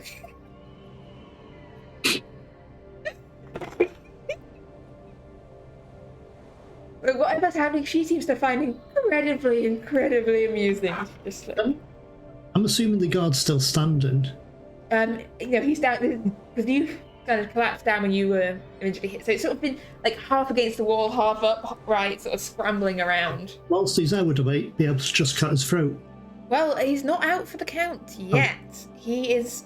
Fair He's I'll wait till my turn. so it is now your turn, and he does not seem to be able to see anything. I'll The just blood pools in his eyes. He is blinded by whatever Marlena has done. I'll move behind him and just pull the knife straight across his throat. He's still gonna be able to have a chance to fight back. He's not completely out for the count. He's got a penalty here, but I will still need a fighting roll from you. Ooh, he's got a hard bar to beat here. With a penalty, that penalty saved you there. Without the penalty, he had an extreme success. Oh, With the penalty, that's just a success, and a hard success beats it. So, give me the damage from your knife, please. As you're trying, because this is still, you're still fighting, you're still struggling. So, 4. he's not dead. He's got a cut now on the side of his neck, blood streaming down, but he's not down. He's not dead, and it's Johan's turn. You're still fighting. I will move up, cock the hammer loudly, and say, "Stand the fuck down." Give me an intimidation roll. I'm going to say with advantage because And that is a success. He's got his hand clutched to his neck wound and then his other hand at the bullet wound where he was stabbed previously, as he takes a couple of staggering steps back and sort of slumps down to his knees against the wall, coughing gobbets of blood. And for now, we're out of the fight. Blood everywhere, sort of pooled on the floor, splattered on the wall. Was there a penalty to that sanity roll before? There was no. Oh, I missed the sanity roll. Thank you. Please roll me 1d3.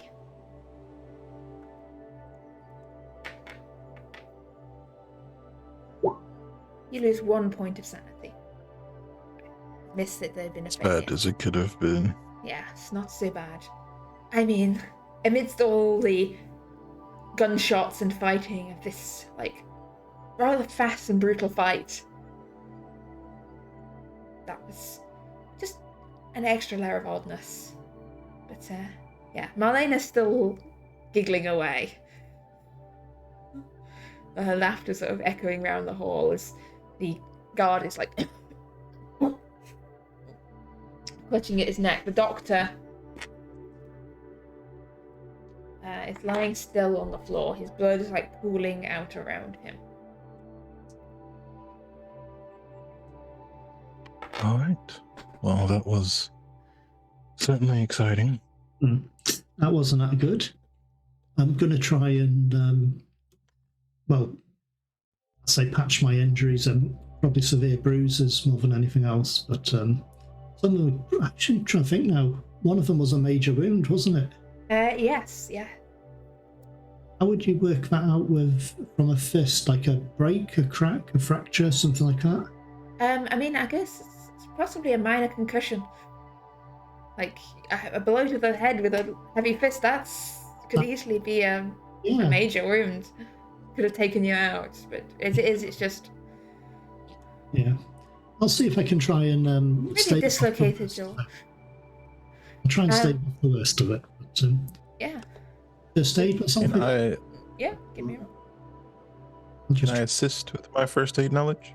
How good is your first aid? 30%. I'm going to say one of you can make it. Whichever one of you. I've got 43, so... Yeah. Success. So, is that 1 hit point back? Was all the damage you took from the major wound? No, the first one was 5 hits from the major wound, and then I took 3 more points of damage. Let me just check something.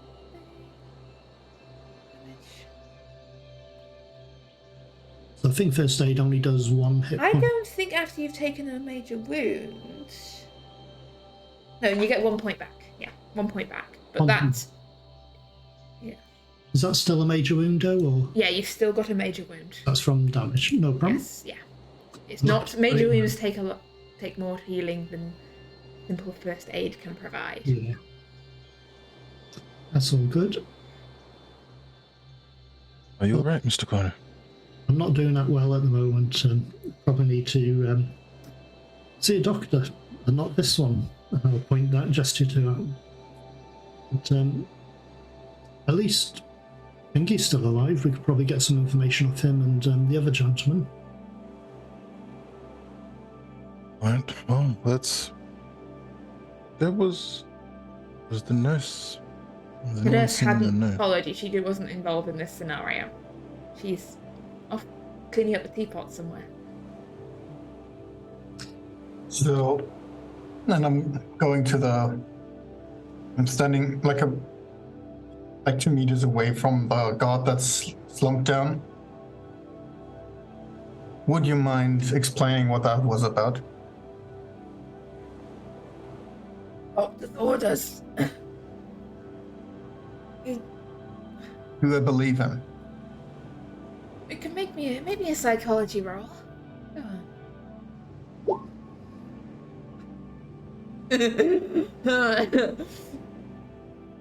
I think that's a dead NPC. I think in this moment, I'm just shooting him in the face. he was about to do something. You saw him, he lifted his hand away from his neck. He was going for a weapon, and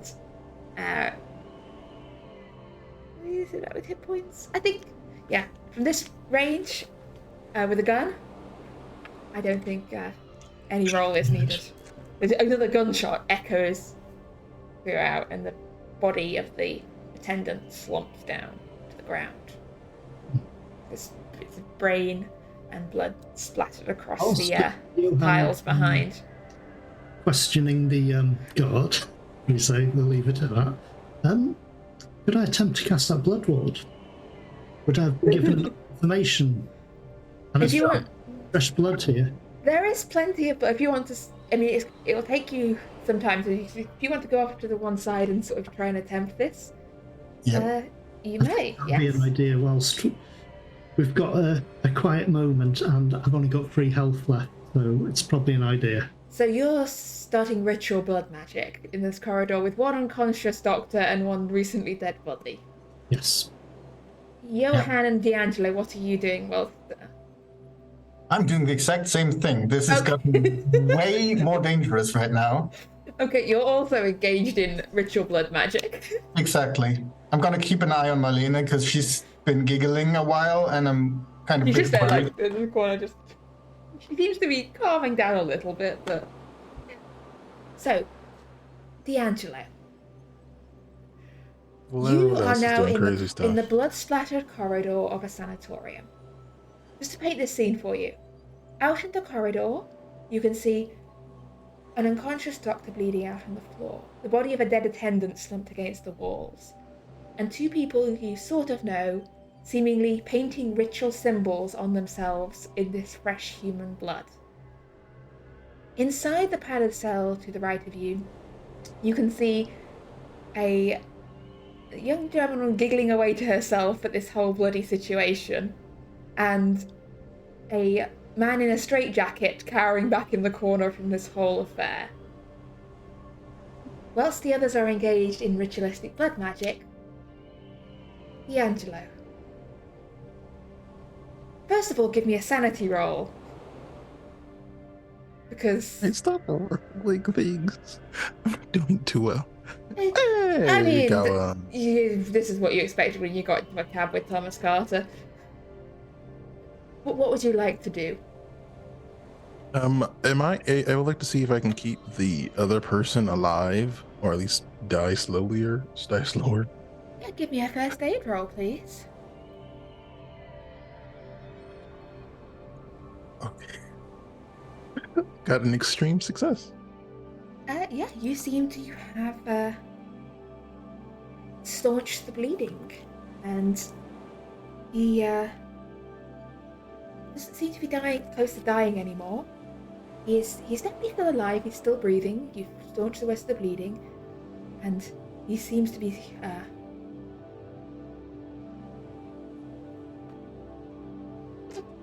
extreme success. He seems to be coming around to consciousness.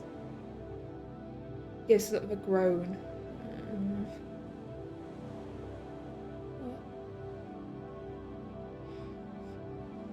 Welcome back. No. You seem to be... I've noticed that is a recurring theme. Do you mind telling me why you've gone through such elaborate needs for this?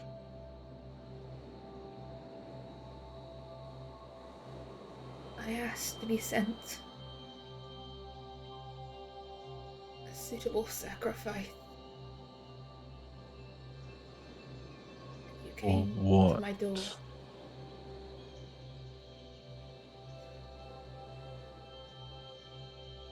call Maelstrom. The ritual. It's. Yeah. You ruined it. You ruined everything. Ritual for what? What Maelstrom? I What are you wasn't going to talking hurt about? you. You would have walked out of here alive. I just needed people who could be part of the array, part of the circuit, people with power, with potential. And I thought if you knew Miss Carter, you knew things, and I just needed to hold you here for a few hours. I wasn't going to kill you. I wasn't going to hurt you. You would have walked away. This is not too late, though, I suppose. Explain yourself. What are you talking about? Mm. You're trying to complete some circuits. Yes, if you get the right hour, the right day, in the right place, there's power you can draw upon to help yourself to ascend, to become more than simple humans. There's more that we could be. And a few people are capable of such things. Who told you any of this? Where did you get this idea? From books, from reading, and from questioning. We take enough people end up here that have encountered things, that have seen things, that know things. If you talk to them enough, they'll tell you things. Everyone talks in the end, they'll tell you things and they will explain, and they know things. But I'm not as fool as Dr. Lake. I'm not going to waste this all on the love of some monster girl. I'm going to use this. What girl? A cursed girl. Not relevant. Where is she? Dead. Long dead. Years dead. Dead and in the ground. Burnt, I believe. Was all of this worth it to you? It could still be worth it. It's not too late. We can still draw the power of this place. There are enough of us. Between us and those that reside in here that have the power within them, we can still complete this. We can still manage this. With my knowledge, do I have any idea what he's talking about? Give me an occult roll and a psychology roll, please. Okay, I'll do the occult first. And then... Alright, well... It's like, occult roll is good. Yeah, occult roll's a success. Poor Deangelo, he's not had much luck. The idea of sort of using sort of rituals to draw power from a place to increase... I mean, you've come across readings and writings on this. I mean, mostly, it doesn't seem too much evidence that it actually would work. But it seems to be some kind of ritual he's suggesting, some sort of way of empowering oneself with the aid of others, some joint communal ritual. Almost... It's hard to understand from what he's saying. Like, he's not giving a very clear explanation. Look, Possibly where's the because book? he's recently been shot and he's lying on the floor of the corridor. Where is the book? Help me get away from those other two, and I'll show you where the book is. They mean to kill me. Are Thomas and John even, I don't know, conscious, awake, paying attention Well, at the moment? This is the point. As you all who have been there, sort of, this blood symbol to be painted on the face and on the arms. And are you both intending to go ahead with this attempt to cast a blood ward on yourselves? I think so. Okay. My only option to survive a bit longer. In which case, I would ask you both to first of all declare how many magic points you want to invest in this. I want this to work. How I much of put your my own entire will in it. power are you putting into it? I'll only Or, I'll put 3 points of magic into it. okay, 3 points from Thomas. Hopefully enough to survive if anything goes wrong. I want this to work. I put my entire will of 15 points in it. Oh, how? Does the number of points increase the chance of it working? No, Or does it increase the effect? it increases the effect. I'm going to just stick with the 3 points. Okay, in which case I would like both of you to please make me a power roll here. You're looking for a hard success. Johan. So Thomas, you feel, and I also need a sanity.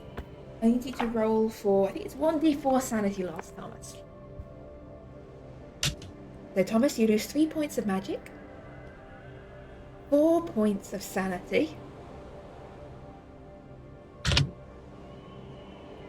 and you gain 3d6 on your ward. So please roll me 3d6. Okay, your ward is 17.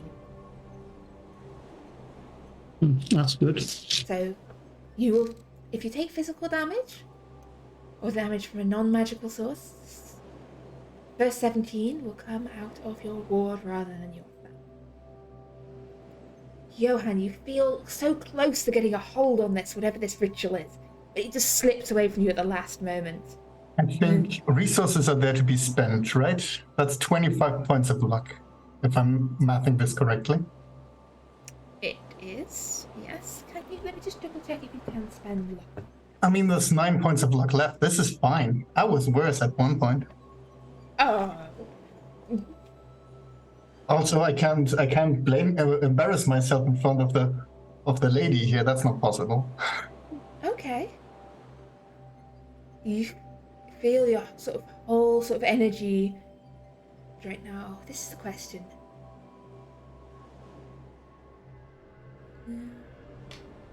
Please roll me 1d4 for sanity.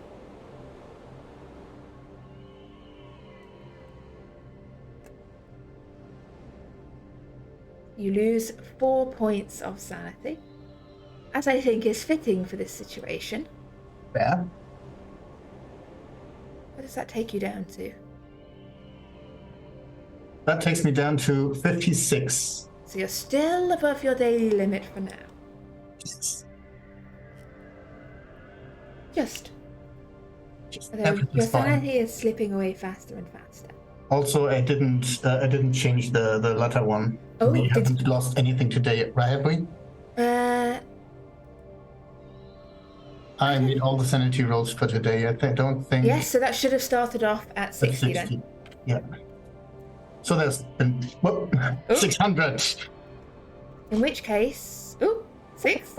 I'm letting you do that. Okay, I'm just failing to type the. So yeah, you're still above because you started off at 60. Perfect. Everything's fine. Everything is fine. Now, this is where you're going to find out that I've unfortunately nerfed this. Roll me 66. That is the maximum you can get from this. Perfectly fine. I'm maxing the blood ward at 6d6 based on previous experience of Mortius shenanigans. 29 points in a ward is plenty points enough without... Yep, that's fine. I mean, better than 15d6, so that would be ridiculous. It would. There's only so much you can get from this, even though this is fresh human blood you've painted yourself. So. But yeah, now painted up with your wards of fresh human blood, you can see Deangelo seems... Malena sort of seems to be coming back to herself. Deangelo is talking to the doctor, and the doctor says, "Look, if you get me away from those two," he'll glance. He kind of nods up, and Deangelo, you look over to see the others there with like blood sigils painted across their faces. If you get me away from those two, I'll show you where the book is. They're madmen. Deangelo. Murderous madmen. Deangelo just kind of looks between both groups. Not sure which one is more insane at this point. Thomas will start wiping the wards off at this point with a handkerchief or something like that. The blood marks. Yeah. And I'll probably pat down the guard to see if he's got a set of keys on him. He does. He's got a big, sturdy ring of keys.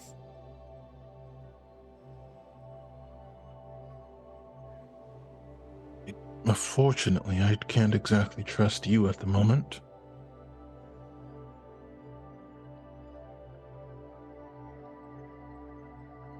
Look, I will wait until they are ready, and then we will determine what to do with you.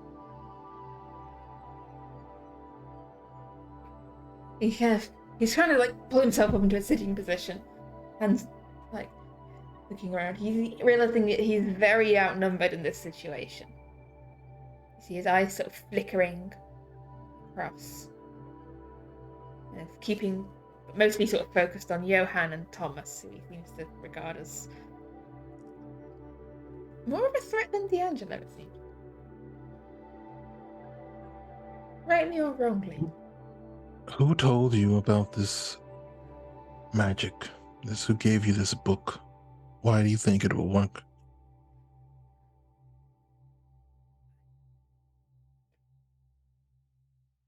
I bought the book. A trader years ago. He assured me it was legitimate, and the information I have from Lake and Belfont suggests that there is truth in this. I've seen things. You know. You are willing to risk your life on the word of a merchant? And Oh, not just a merchant. He was more than a merchant. I saw him rip a man's heart from his chest. you chose to trust this person? I don't trust him, no. But I assured that with the gold I paid him, then that he would Do you know sell me this his won't- secrets. And when you've seen something like that, I think the only true reaction of a scientific mind is to want to understand, to want to be able to do it yourself, to want to be able to hold that power within your grasp. Think what you could do with that power. How do you know that such things will work for you and it won't be some sort of trick or trap of some kind? I have faith I have faith. There are gods out there that guide us. Gods that guide our hand, that watch over us. Greater powers. Does any of this make you think of God? Not God. Any of Gods. this? Greater gods. True powers. I have... It's foolish. They exist, they are true. They guide us. I have spoken with one. Had a pleasant chat, did you? He promised me that if I perform this, it would bring me greater power, that it would help me.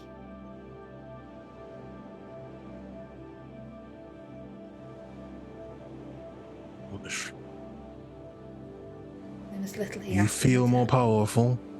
Not yet. The ritual's not completed yet. The whole point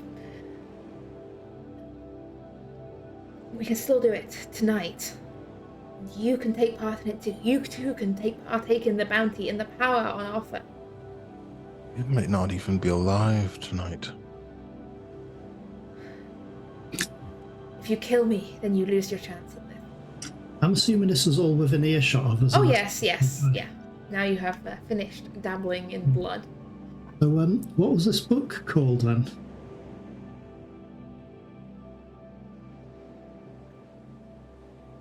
I'm Born? telling... Why should I tell you? Why should I give you that information?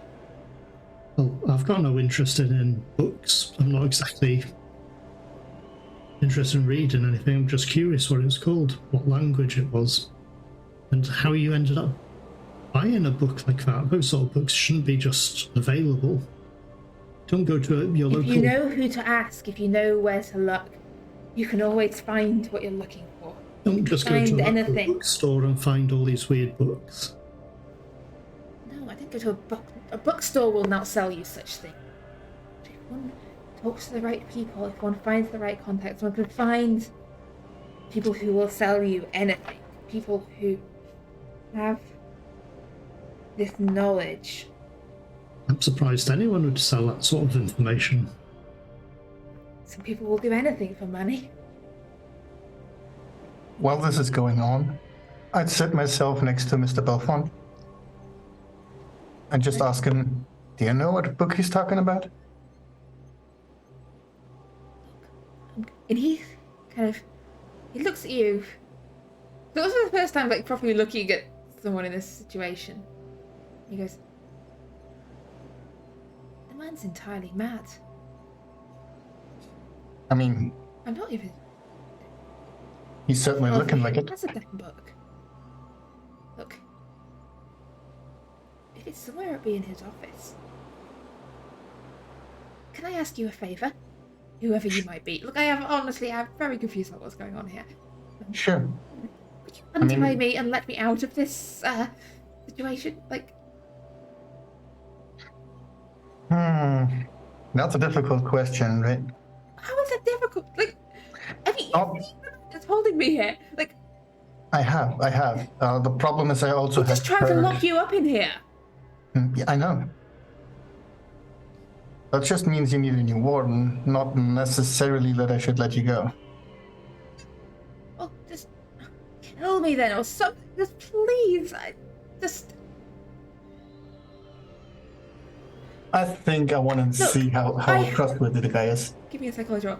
He goes, I have done nothing wrong. I did no crime. I'm not mad. I'm not mad. He seems to believe what he's saying, as far as you can tell. There's a desperation in his eyes. Like, he goes, they said I was mad. They locked me away here. It was all lies. It was all lies all along. I never did anything. And I'm not mad. I promise you I'm not mad. And I don't want to hurt you. And I don't want to hurt most people. But... You see, I have a friend that would be really pissed off at me if I did that. He kind of looks at you and you see he just kind of lumps his head. Oh, for fuck's sake, you... Maddie Carter. It's always her. Everyone. It always comes back to her. Do you know what she did? You know what she did. I hear Constantinople is really pleasant this time of year. What? I'm just gonna whisper. If you promise me that I don't have to hunt you down afterwards, and you'll fuck off from London, from England, and from anywhere near, I'd be willing to cut you up. Yes. Wait, I've got one question first. Huh? Is Maddie Carter still in London? Why are you asking? Because if so, I'm very happy to fuck off a far distance from London as I can get. I'll go to Constantinople, anywhere, as long as she's not there, and as long as she doesn't know where to find me. Because if she Sounds good finds to me, me. she will kill me. I mean, yeah, she will. She would probably want me to do so right now. Please.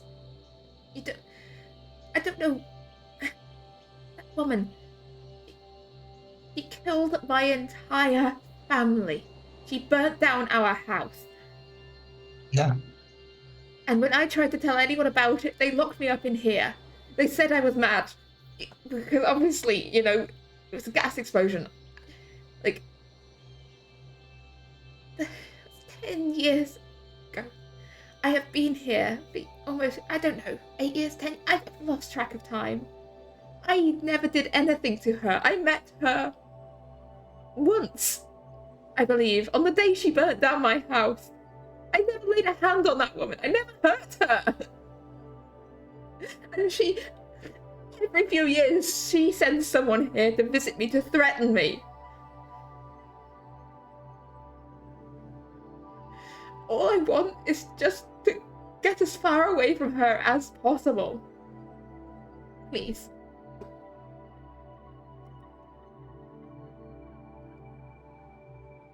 Sure. As long as you Let me go. As long as you fuck off, I'll just tell her you died here. Yeah, tell her I'm dead. Tell her I'm dead, you burned the body, and she'll never see me again. if I see you again, you'll wish. You'll I never didn't see me hear. again either. Look. Good. I'm just gonna go and pull the decorative rapier and cut off his restraints. Thank you. Thank you. You are That's not gonna go badly whatsoever. a good man.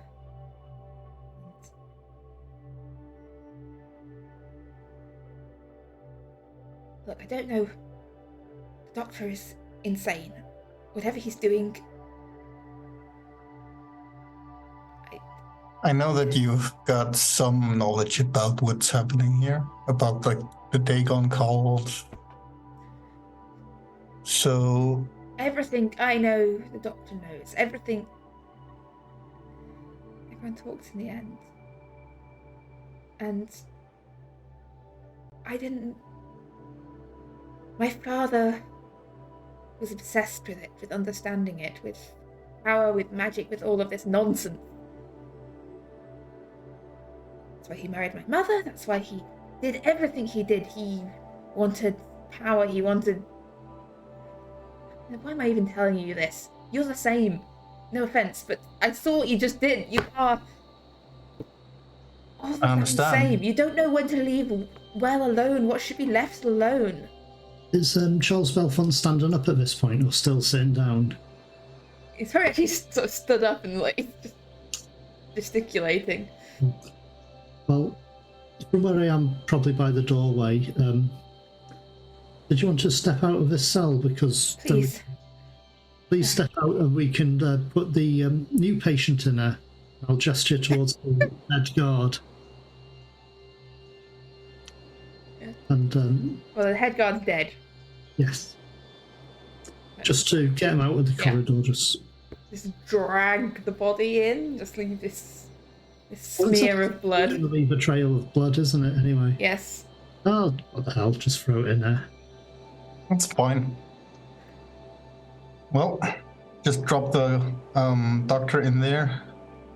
Um, hmm. That's a very good point. The doctor, does he appear to be insane, or... Make me a psychology check as he's going. Look, it's still not too late. If we can complete this ritual, or if not, if you leave now, if you go, the authorities need not know anything of this. So, what's involved with this ritual? And what can it do for us? I mean, what's your pitch?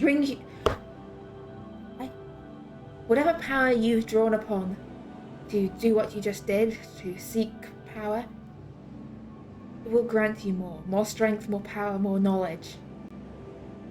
The power of the sea itself flowing in your veins. The churning maelstrom, the chaos within, you could channel it and bring that power to fruition to use. Is this the ritual? What to do with Yes. the weather as well? Has it been affecting the weather? A side effect, the preparations. I'm Tonight guessing- the storm will reach its culmination. Do you know what happened to that shipping vessel, that fishing vessel, sorry? There's a fishing thing. No, I didn't know. So that's nothing to do with any plan. Not to my no. Just casualties to the ritual. They were out fishing in the weather. It's the sea. People die at sea. Things happen. It's true, stranger things have happened. They say worse things happen at sea. So they say. What does everyone believe we should do? Look, I don't think that's some sort of protective thing that he's gonna do there. So I don't think we should be involved.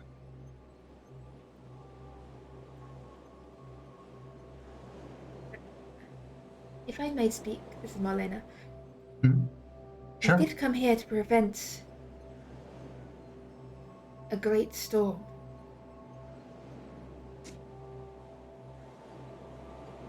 I do not think that what he suggested is a good idea. Yeah. But I also think But I have not had many dealings with the British law, but I suspect that what we have done here might not be looked upon kindly. Has Belfont run off at this point? No, he's sort of... Well, basically, he's sort of edging his way away.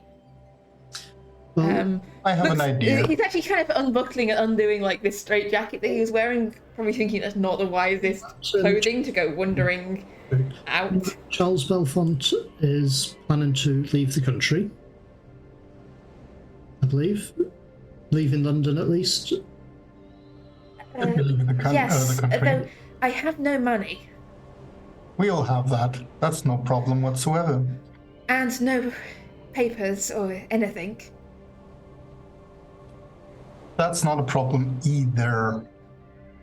I will do the following. Following pitch, right? So, Mr. Belfont here just couldn't take the abuse in here anymore, and took out these two people on his way out, stole somebody's purse, and made his way off before the police ever knew that they were there. And now the British police sadly does not hold jurisdiction anywhere outside of Britain. So if we just, leave this the way it is, and Mr. Belfont uses the train to go to Dover, and then take the ferry, take the Orient Express.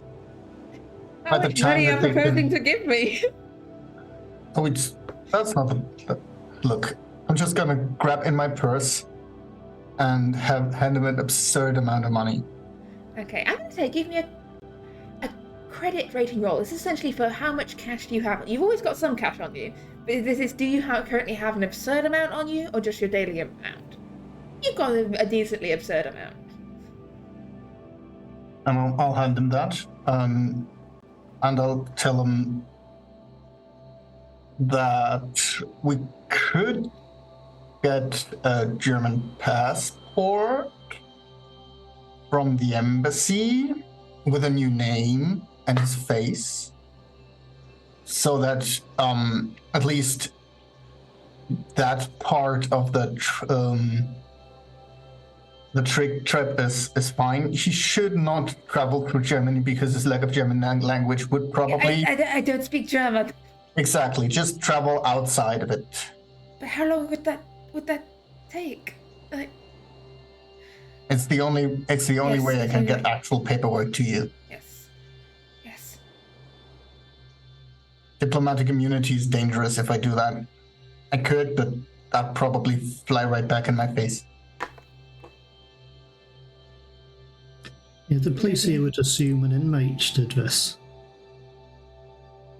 And if you've made your exit from the country anyway... Maybe if he is leaving the country under a German passport, I could go with him. That's a good idea. And we'll put an end to this ritual here. It would be more believable if he's travelling with someone who actually speaks German. Yeah, that makes sense. I'm not comfortable with it, but yeah. I will ensure he leaves your country, and then he can be on his own devices. Sure. You do not need to fear for me. I can take care of myself. Yeah. And if you wish no harm to come to him, then you do not have to fear for him. And then she switches. So this is in German, so she goes, But if you do wish harm to come for him, I'll call. I can ensure that he does not leave this country. I'm fine. I don't think he's actually involved in what his dad did, so I mean, even if he was, he served his time, I'd say. Yeah. And if he's stupid enough to do something again, we'll just hunt him down again. We know how he looks like. So once we leave this place, we can get to Dover, lay low, you get papers to us. Perfect.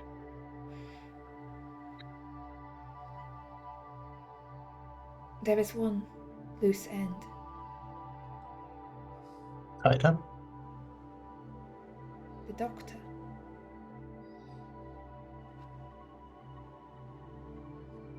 Lonnie sort of settles back, having sort of made that point. What doctor? Oh, are you intending just to kill the doctor? Yeah. I mean, there's been bullets flying around here Yeah. anyway. Deangelo or Thomas, do either of you have any objection to this? Are you No, either of you going to stop him? I was considering killing him myself with a knife, but the gun's quicker, Oh, and there's already I feel like gunshot victims. Deangelo wouldn't have noticed until it's too late anyway. So Okay. I am going to ask for a sanity roll here for all concerned on cold-blooded murder. It's not that cold, it's still warm. That's fair. I mean, we wasn't involved. Thomas wasn't involved, and that's kind of taking a hit on me. Yeah. Thomas and Deangelo, you both will still lose 1 point of sanity. Oh shit. stop taking my humanity.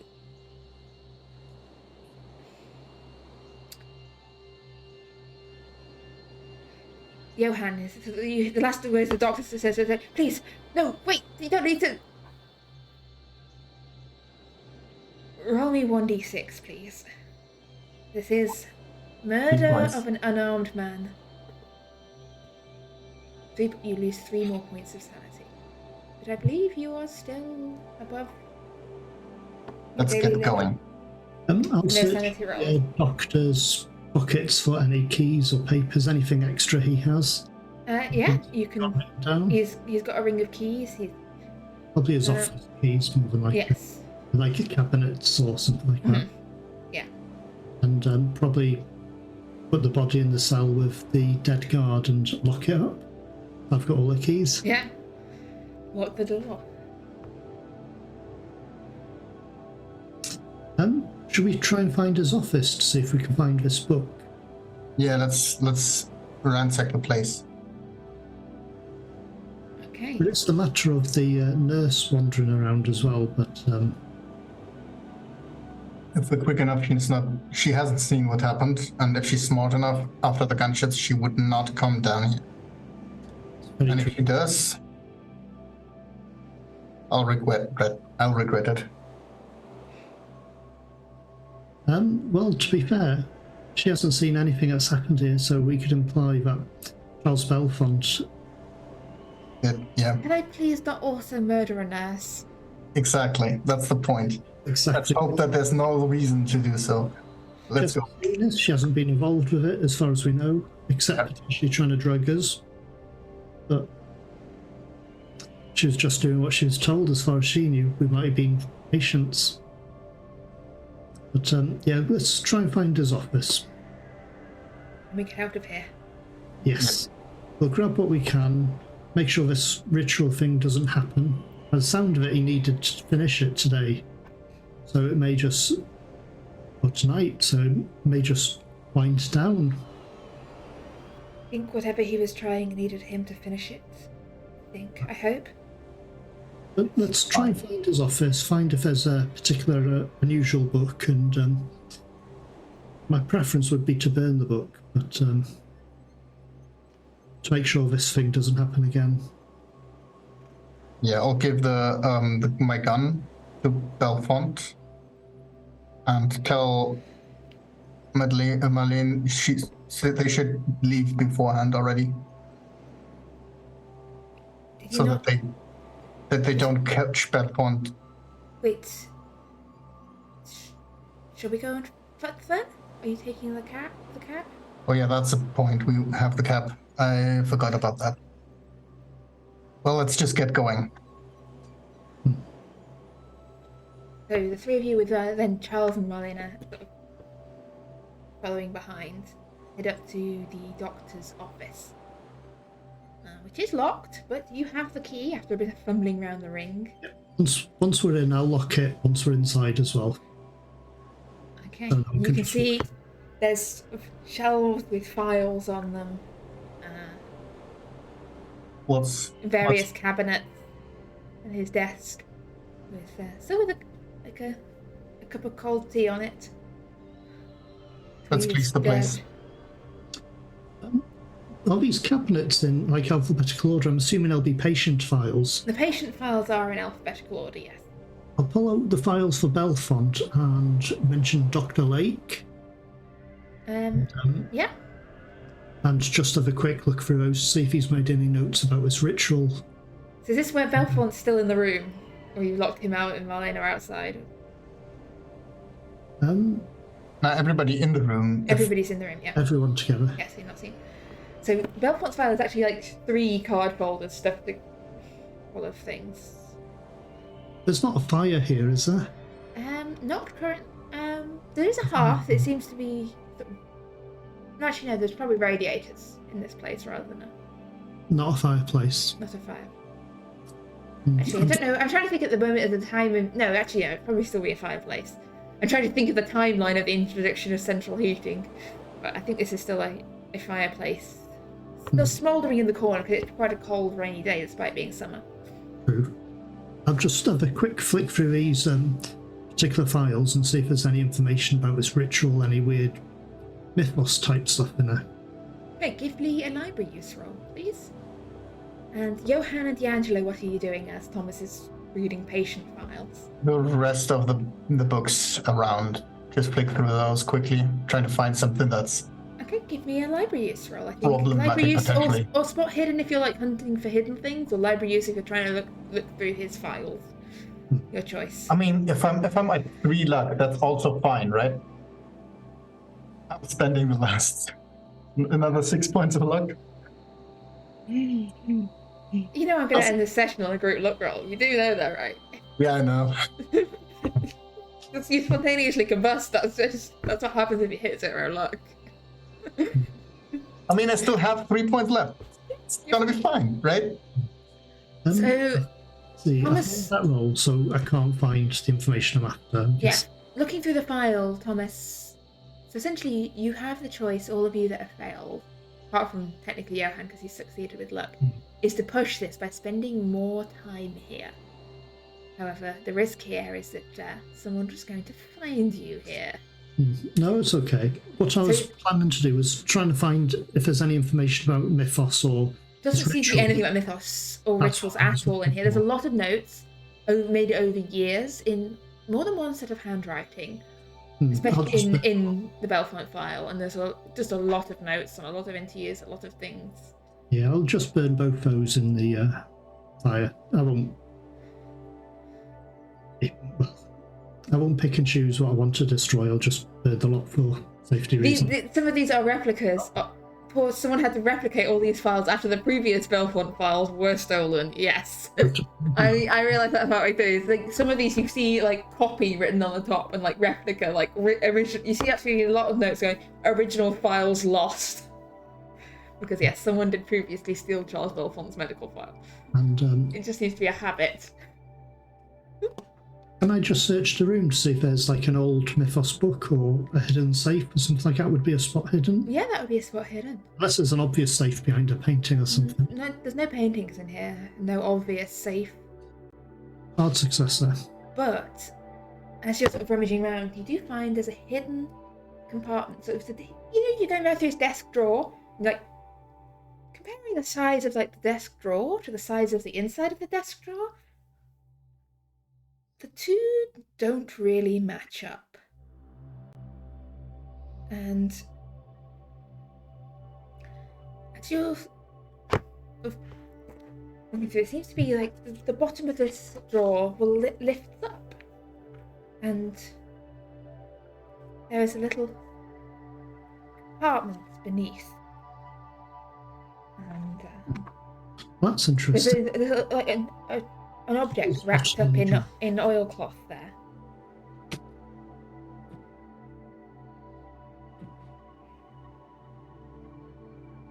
Find something? Yeah, there seems to be something wrapped up here at the bottom of this drawer. Well, underneath its false bottom. You tell what it is. I don't know yet. It's quite worn. I'm trying to read what it says on the cover. Well, as you open it up, it seems to be unwrapping this little bundle. And it appears to be a fairly old-looking book. Like, there's nothing written on the cover itself. As you open it up, you can see that it is handwritten rather than being printed. And the title on it is The Book of Ibon. It looks, well, you are not, unlike your previous incarnation, a bookseller. So you are finding it attractively in that if you want to try and judge sort of the age and stuff of this, I would ask for what's the word? Begins with Praise. a praise, that's the word, an appraise roll here. No, he knows nothing about books. I'll try and appraise it. I mean, got a 5% chance. Yeah. But I'll probably show it to Mr. Williams there because he knows books. So, It's an old handwritten book. You pass it over to Deangelo. You can see it's this leather-bound book. Seems to be written in English and a fairly oldish English, like Middle English, I guess technically. Have I heard of this book before? Make me an occult roll, please. I'm gonna do it. This is the one thing I'm good at. I'm gonna spend the points. Okay, so that's 14 points of luck. So, Book of Ibon seems to you to be a fairly reasonable translation of Liber Evonis, which is a book you have heard of. A famous Latin manuscript that was supposedly lost to time, a 9th century manuscript. But this seems to be a more recent translation of it, supposedly. Well, if it is what it claims to be. So the Liber Evonis is a famed book of occult knowledge and power, something that a collector of knowledge could only really dream of. This seems to be a translation of it. Whether or not it contains all the knowledge that the original had, you don't know. But clearly very valuable. The right buyer. It is. What are you? I think this is what we would be looking for. Ideally. It's odd that someone owns a translation. The original book is in Latin. At least it was in Latin. I'm not sure if there's any originals left in the world. so if we take this, then it's unlikely, and with the Doctor dead, that this ritual will just end. It could. If you give me a moment, I can check through and see if there's any. I mean, if you're attempting to try and Details. read and study the book, that will take No, in a measure of hours rather than We probably minutes need to to check do that that somewhere knowledge. else. did that library use find anything? Oh yes, forgive me. No. Unfortunately, there's nothing. Mostly what seems to be in here is medical files and sort of hefty tomes on of early psychology, so alienist work, rather than books on occult knowledge. But you do find a slim notebook with spidery scrawl in it. Seems to be the Doctor's own personal notes. Sure, However, I'll just grab it, put it in my pocket. it isn't that easily to read because he is a doctor, and as such, his handwriting is terrible. This seems to have been rather hastily written. So you figure that to try and understand what he's got written in there would take some time. Yeah, let's just get going. I think we've got everything we need, although we might want to do something about the blood. Don't just leave. Perhaps a change of clothes? What sort of clothes is Charles Belfont wearing now he's out of the straitjacket? Outside, he's wearing what seems to be a thin cotton pair of trousers. That's inconvenient. That's really it. Actually, no, probably like a thin vest thing. Other than that, it's just mainly pale, skinny limbs. He's not currently got any shoes on. Just give him the oilskin that we have in the in the We've probably got carriage. and stuff like that, to be fair, when we bought and stuff. Do we have any blood on ourselves? Yeah, you'd left the oilskins back in the cab, I think. Yeah, exactly. We can give him one of those. I think. I think I'm going to ask you all to make a luck roll for how much blood you've got on yourselves. Perfect. Dang it. Who would have thought?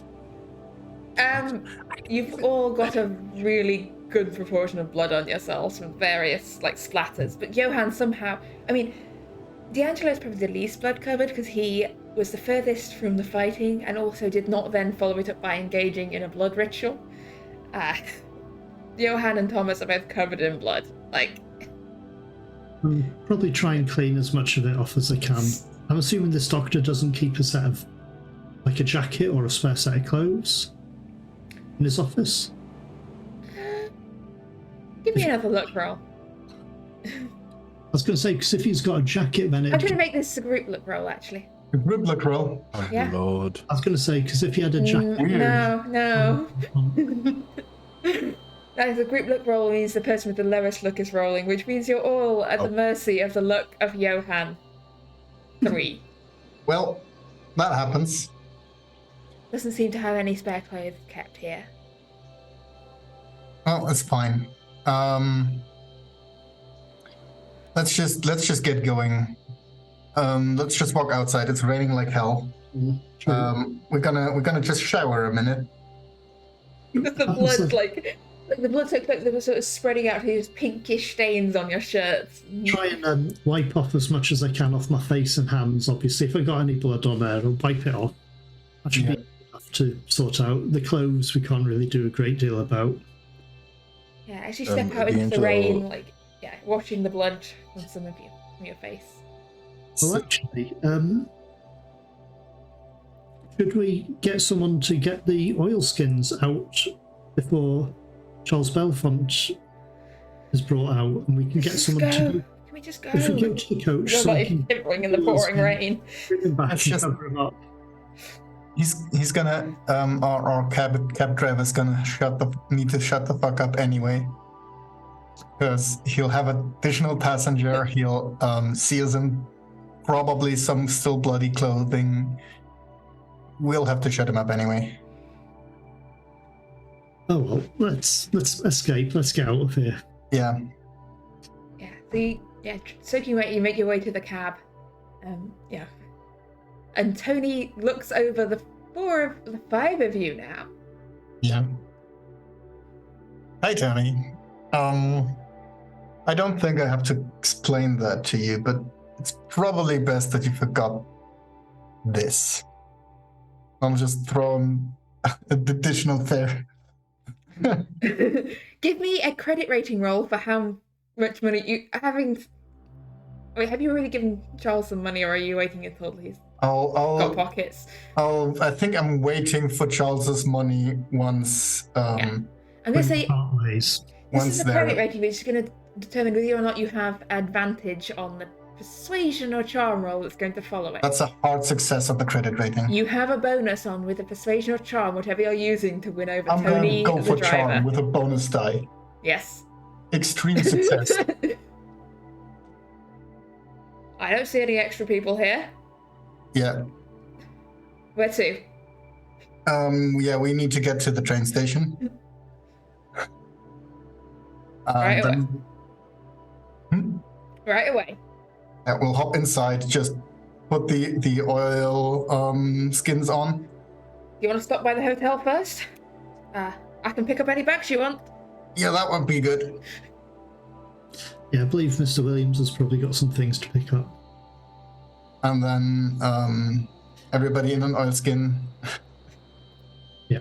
just get to a place where we can change clothes.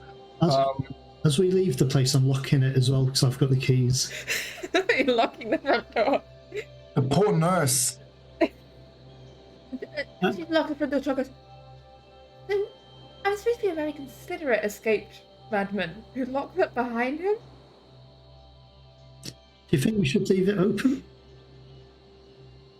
I just... Having said that, yes, I'm not going to lock it up because the nurse is still in there and she may need a way out. And I don't know whether she'd have a set of keys. Yeah, let's just leave it open. Get the fuck away from here. Maybe we just go up in the hotel with the oil jackets on and switch clothing there. The weather's pretty bad, so the oilskins is not going to turn any. No, the oilskins won't attract much attention. So I think as you head back, back to the hotel to go and get a change of clothing to prepare for the next step for your return to London for Charles and Milena to head out of the country and all that. I think that is where we're going to end for tonight. And I'm going to ask for one final luck roll, for a group luck roll. The group one? Come on. No. That would be hilarious. We'll see how that luck roll plays out as you arrive back at the hotel. Wasn't there anyone waiting for you there? Well, we'll see. We will see, dependent very much on who is around next week, as to how that failed luck roll plays out.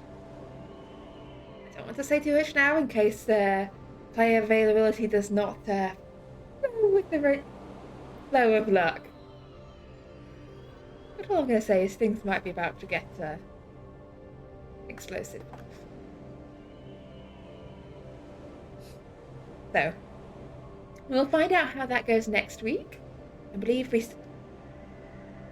still have a game next week before we go on a bit of a break. And I hope very much to see people back again. Life, of course, dependent. See how this particular arc reaches its conclusion.